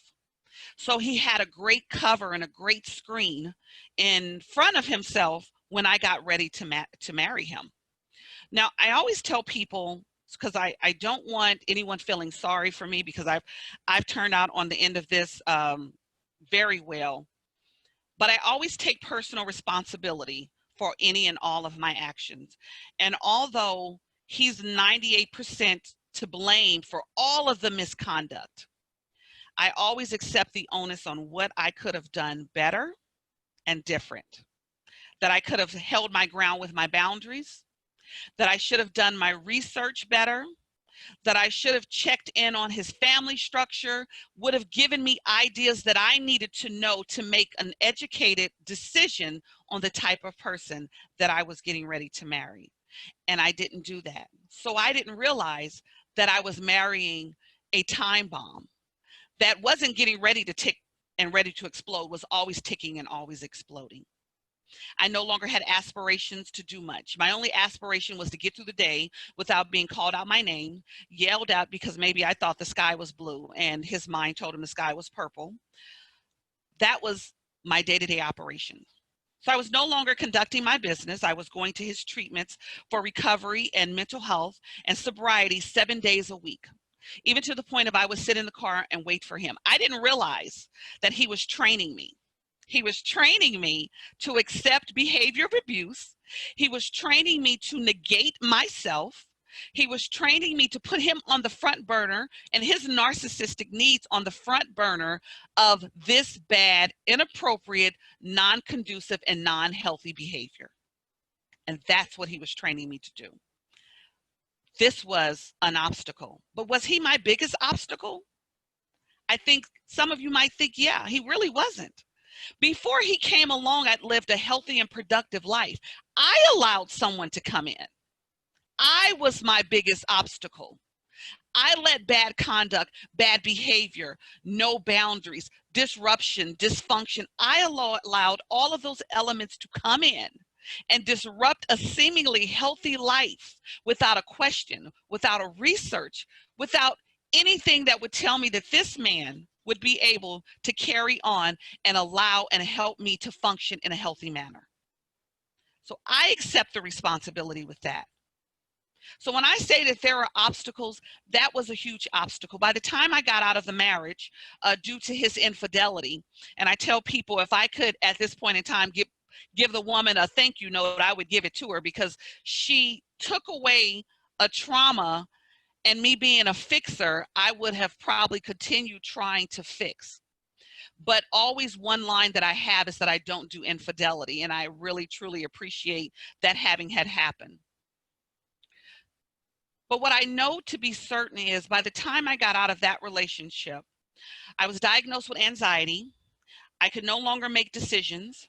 My nerves was rattled, so my kids couldn't have the TV up loud because there was so much screaming and yelling, threats and abuse that had gone on previously in the relationship, that I no longer knew how to function as a confident, capable woman with a lot of self-esteem.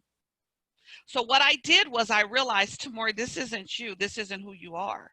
But most importantly, there are women out there. There are women who are going through the same thing, if not worse, who need to have the support, who need to know how to be able to maneuver themselves away from the trauma, from the hurt, and from the pain, and to be able to put themselves in a much better place and not look back.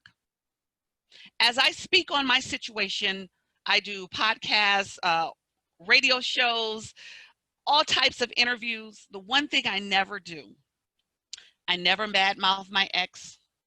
I never make him look like he's the bad guy, because I really do truly believe that drug addiction isn't a disease. I do know that mental health and issues that are not taken care of is a disease. And when you understand that, you do understand that there are portions of it that the person really has very little control. But what I do make clear is, I am not responsible for any of those things that he's dealing with. I don't have a dog in that fight. I am not his father that introduced him to drug addiction. I am not his mother that abandoned him. I am not the family structure that thinks chaos and hell and wreaking havoc is susceptible and it is beneficial. So it's presumptuous of me as a person who is a fixer to think that I could come in, change, alter, shape, and make a grown man anew, where for at the very least 40 some years, he's been destructive. He's been not able to function as an adult, not have normal, relatable, tangible relationships at the very least. So when I want you to do here as audience members and participants and coaches and mentors and women who are shaping their own world and becoming new, is to ask yourself, list 3 things that's preventing you from being your very best self. What are those 3 things? Could it be family? And they don't have to be bad things. I have 2 kids and I'm a very involved mom. Their dad is very involved. But what I have to do as a mother who deserves to have her own career, who deserves to have her own life, I have to put those things in balance. What 3 things in your life that you are either using as an excuse, allowing it to be an obstacle?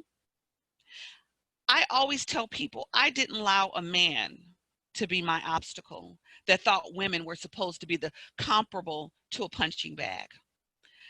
I'm not going to allow anything and anyone to deter me from the mission and for what my goals are. And I talk to women and I talk to men about the importance, because you don't even know that the value of your life can be snuffed out. The purpose of your life can be snuffed out by anyone who is not on your mission. Reinventing yourself if it's necessary, if it's possible, starting fresh, starting new. COVID has given us a whole new arena to do that in. You've got time. Figure out this Zoom if you don't know how to do it. Figure out how to market yourself. Some of the ladies said it best. Most importantly, Katarina, put yourself out there and do a webinar of yourself for an hour on Facebook Live or on YouTube Live. What do you have to lose? Showcase who you are. My best revenge will always be my success. It will always be that whatever you attempted and tried to do, you did absolutely nothing. But I shine, I glow, I flourish. Look at you. That's my best revenge. I don't have to do anything else. So think about how you can. What is your purpose? And even if it's service, of being of service, I believe it's my job to be of service to other women and to other men, and to help them to be able to see their full potential and how to do that, how to go about navigating who they are, why you're here, what you were put on this earth to be. I always tell people I was made in God's image, and He didn't put me on this earth to be abused by anyone, to be degraded, to be disrespected, to be dismissed. But I also have to understand that it's my responsibility to make sure that I'm heard, that I am seen, that what I want to do, that I knock down hurdles, that I operate like I'm an Olympian gold medalist and I'm jumping over hurdles like it's nothing. That's what the goal is for me in everything I do in life. I make sure that I'm a success at it. And if I can't be successful at it, I accept the failure. But I guarantee you, I will jump over that hurdle. I want to encourage all of you to continue to reinvent yourself, to continue to be the best you, figure out what those obstacles are in life and what might be dragging you down and sorry, I videoed myself out. And what might be dragging you down and taking you from a place of growth and where you can be a better person and where you can lend your assistance to other women. There are women out there that are looking for the support. And if women who are joint, women who have suffered through the hands of domestic violence, there are also men who have suffered through domestic violence. It is our obligation to be of service and help the next woman to navigate it and to see how to get out of it as not to be the portrait of abuse or degradation or whatever that might be. Please figure out who and what you can do. And I would encourage you to seek, create a plan, knock out all of the excuses, and be the best you that you can be. In closing, I'd like to say that John Grisham said it best when he said, each of you is an original. Each of you have a distinctive voice. And when you find it, your story will be told and you will be heard. Continue to shine and do not allow anyone to deter you from your mission, becoming new, becoming fresh, becoming something new and authentic, and be deliberate. Be deliberate you and be deliberate in how you operate and move. I have my contact information up on the screen.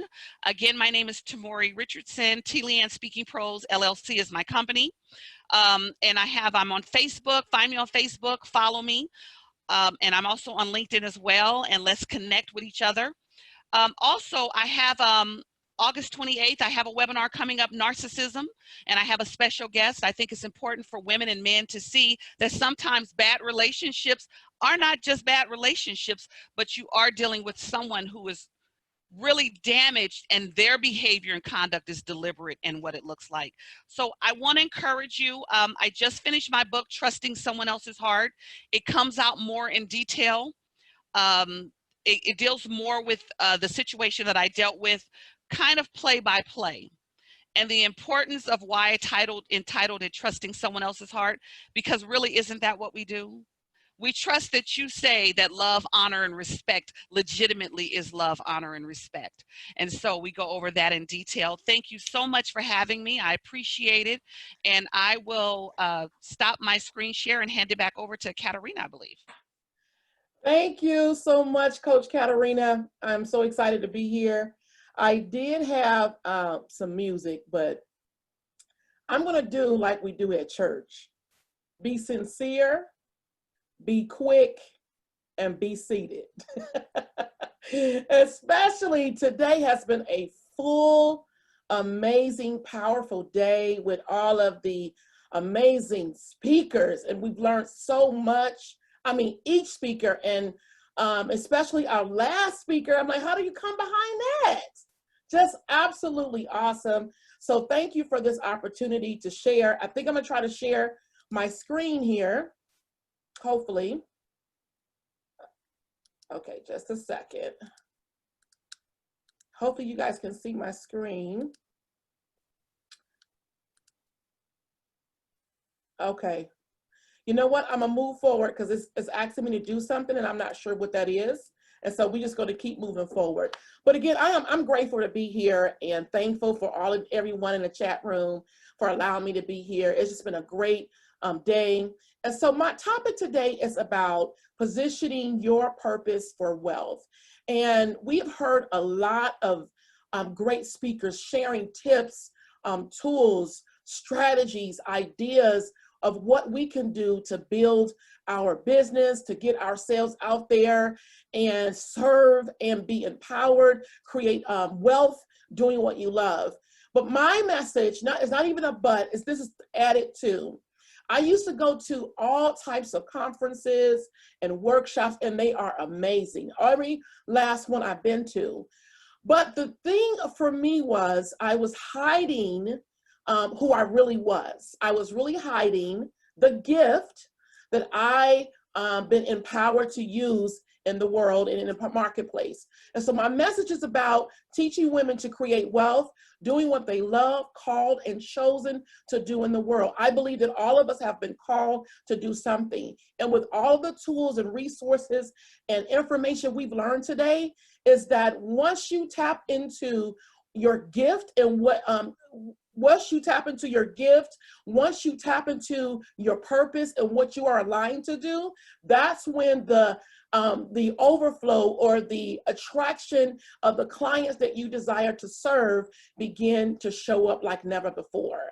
And so that's my message today, to really inspire you. So I'm going to look at my my PowerPoint myself.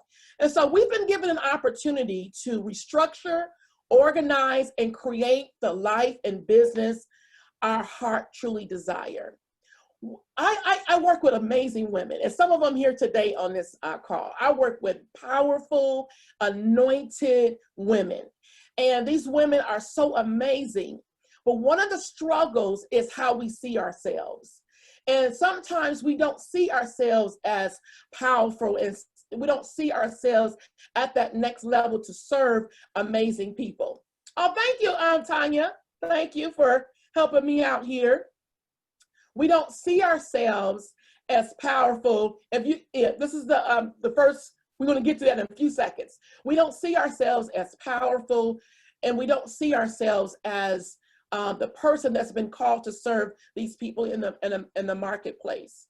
But it is the very thing that you're going to need in order for your life to be to get to the people that needs your service, that needs what you have to offer, that needs the transformation that you provide, that needs that service. Katarina shared something earlier, and it was about selling. And she was talking about how we got to get used to it and become comfortable with it. And what I want to share is in one of my slides, and I get to it in a few moments, is that it's just not about, it's about selling, but when you also take it to the next level and look at it as, when I'm offering an opportunity to sell my services and products, I am really transforming lives through the products and services that I serve, that I do. And that's the message that I put out there all the time, helping women really see that. So the first thing is, as you can see on the screen here, about getting clear, is identifying your purpose-driven message. I believe Jill talked about earlier about getting your message and having more influence and having more impact and more visibility for your message to be out in the marketplace. But the first step in translating your message into products and services is identifying the message. And so your message will be birthed out of your own life experiences. Now, listening to all of the speakers today, everyone, from what I've heard, have used their experiences, and now they are creating their services and products to serve in the marketplace. Your experiences and challenges you have overcome will not only make you a better person, but to give you the necessary authenticity that help others. So let me just tell you a little story about me, and I'm going to do my best to make this quick. When I first started in business, I had a coach, an amazing coach. And I went to her and I told her, I want you to help me become a motivational speaker.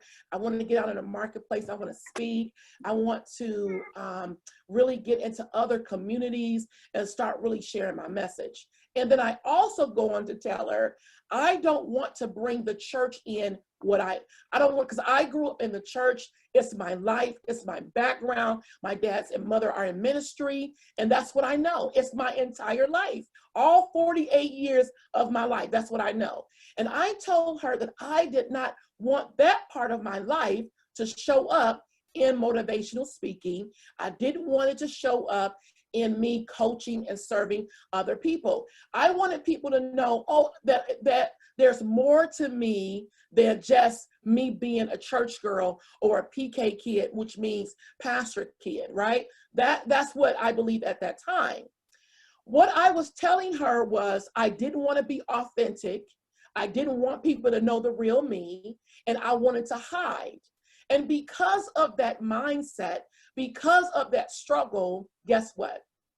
I struggled in the first 3 years of my business It was an absolute disaster. As I mentioned, I went from one event to the next, trying to identify what I believe my message was, and I had it all alone. I had it all alone. Why am I sharing this with you? If you are hiding something that is the very thing that you've been chosen to show in the marketplace to create transformation, it would take you that much longer to build a profitable, thriving business to attract your clients. Now, of course, you don't have to go out and tell everything about yourself, but think about the thing that someone in the marketplace, they need what you've experienced, they need what you've been through, and you provide that resolution or that solution for them. It is the very thing that you're going to need in order to build a business. One of these things I want to read, I shared this before at one of my events I was speaking at, and it's a scripture that I want to quote. It's from Proverbs 18:16. It says, a powerful statement that reveals an answer. A man's gift makes room for him. And the word, when they talk about man, it's talking about humanity. It is, and I believe in that wholeheartedly in that proverb. A man's gift, your gift, make room for you. It is the very thing that you've been chosen to do that will open the door, that will expand your horizons, that will give you the opportunity to build a thriving, profitable business. So there's two questions that I want you to ask yourself when you get home later. You can take a screenshot of this. Name one problem you have been chosen to solve. So let's talk about where we're in today. We are in a pandemic. Let's just be real. We are in this thing. Not only that, we are in civil unrest. We are dealing with racism in a systematic way. We are dealing with things that has been brought to the forefront, and we are living in a society where there's a lot of unrest. But guess what? You have a solution for what people need right now. You have the answer for what people are looking for. So more now than ever, it is your time and your opportunity to rise up and be that solution. So when you go to talk about, you know what, I don't want to sell my service, I'm afraid to sell, you know what, shift your mindset. You know what, this potential client that I'm talking to today, what if I don't offer my service to her? What if I don't offer my service to them? And they need what you have to offer. Where would they get it from? I'm quite sure there'd be somebody else, but then why would you want somebody else to do it? You've been chosen to do it. You've been given the opportunity to do that. Once I had shifted my mindset about the service, because I used to be really afraid to talk about my pricing. Oh my God, I can go long. I could write a whole book about it, you know, talking about, you know, afraid to share what my prices were. I would second guess myself. I would discount myself. Like, you know, when you go to offer a service, I would immediately respond with a discount because I didn't want it to be rejected. But when my mind got shifted to, you know what, I've been chosen to do this. This is why I've been sent to this earth. That is why I believe that I have something that can transform the lives of women that I've been called to serve. And you can do the same. The second question was, how will you provide experience? How will your experience provide a useful solution in the marketplace? I want you to answer that question later, but I want you to think about your experience. You may already have your services in place. You may already have your products in place, and you may have all the things that you want to do in place. But there's always room to grow, and there's always room to improve. One of the things that I really do in our programs is help women create their programs and their services that's totally in alignment to what they believe they've been called to do. And because if I'm doing anything beyond that, then I feel that you're wasting your time if it isn't in alignment with your purpose. I get that we got to bring in money, but I guarantee you when you are tied to your gifts, it will make room for you. If you can go to the next screen for me real quick? Go to the next screen. Thank you. So identifying your target market you have been chosen to serve. I just talked about a little bit about the sales. So assignment, this is going to be your assignment when you leave here. Identify the group of people who needs your experience and your knowledge. And again, you've heard all of this today. You heard many speakers share about targeting your audience. But once you identify your message and who you believe needs to hear it, you can move on to identify the paying target of your audience that is experiencing. And sometimes it may not even be a pain.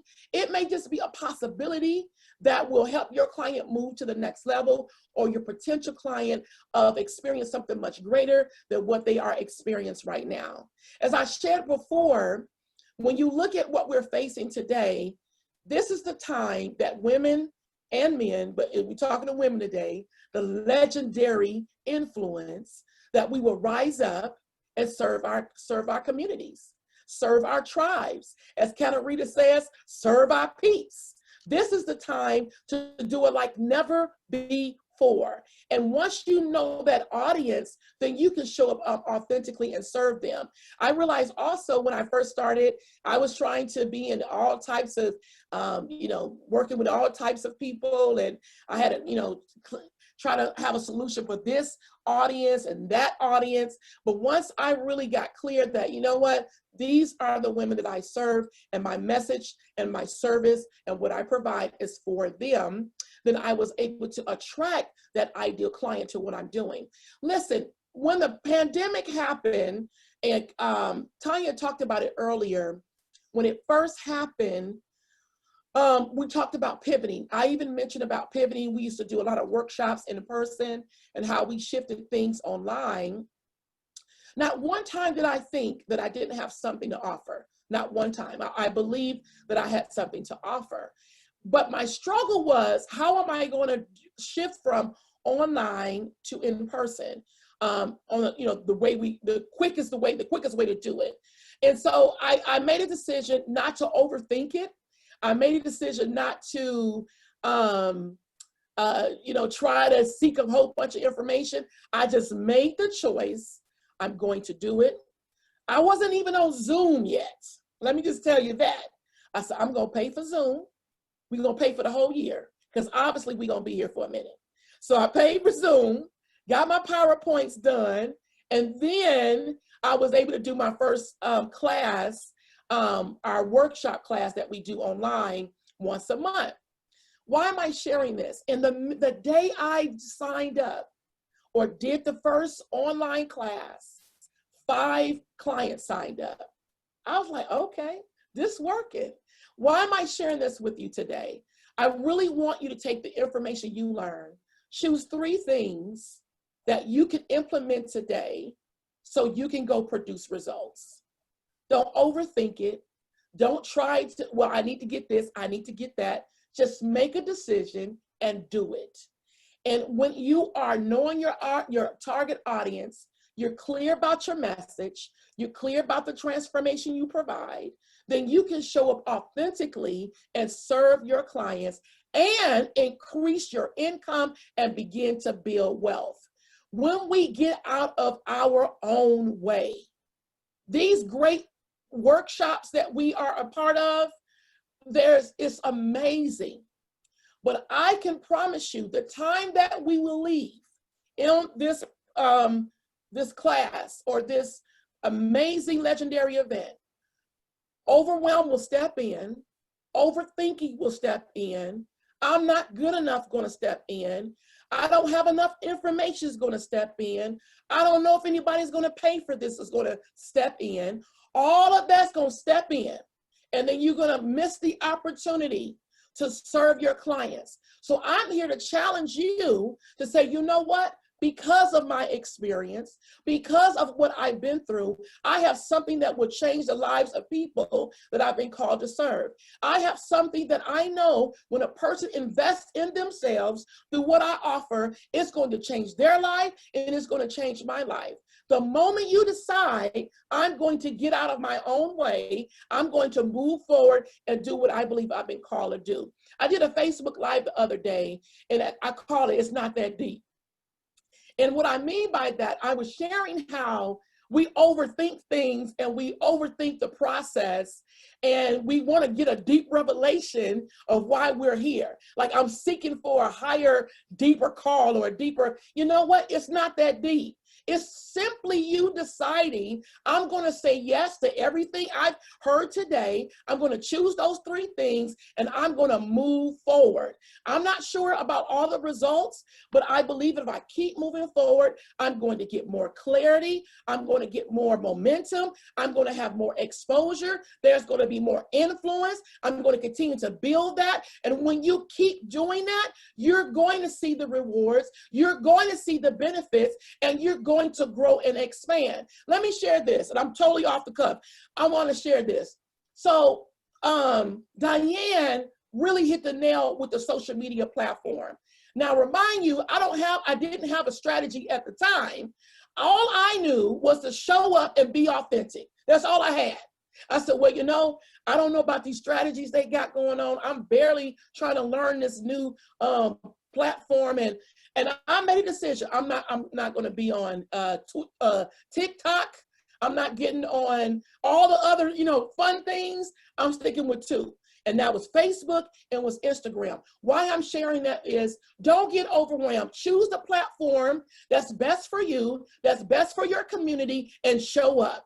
Just all you got to do. Choose the platform that's best for you and show up. Well, Shay, I'm comfortable with Facebook Live. Record a video. Record it. If you got to re-record it 10 times, just record it and put it out there and begin to build your community and build your tribe. Now, I'm totally a little bit off the cuff, but I'm just going to keep going. But my thing is that because I know our mindset, we really do get in our own way. And there's people who is desperate, who is hurting, that needs you today. They need what you got. They need it. I can guarantee it. There is no lack anywhere. I need you to shift that mindset. Well, who's going to pay that? I promise you, people will pay for what they want. It's a guarantee. Okay, I was in San Francisco. I'm almost done. I was in San Francisco on my birthday. I just turned 48 on Monday. Hey, I look good, don't I? But anyway, so there, me and my husband just downtown, wasn't much to do because a lot of things are closed. So we end up going to passing or being up by Louis Vuitton and I think Gucci. Listen, the lines were out the door. Out the door. Do you know how much one Louis Vuitton costs? I just want y'all to think of that.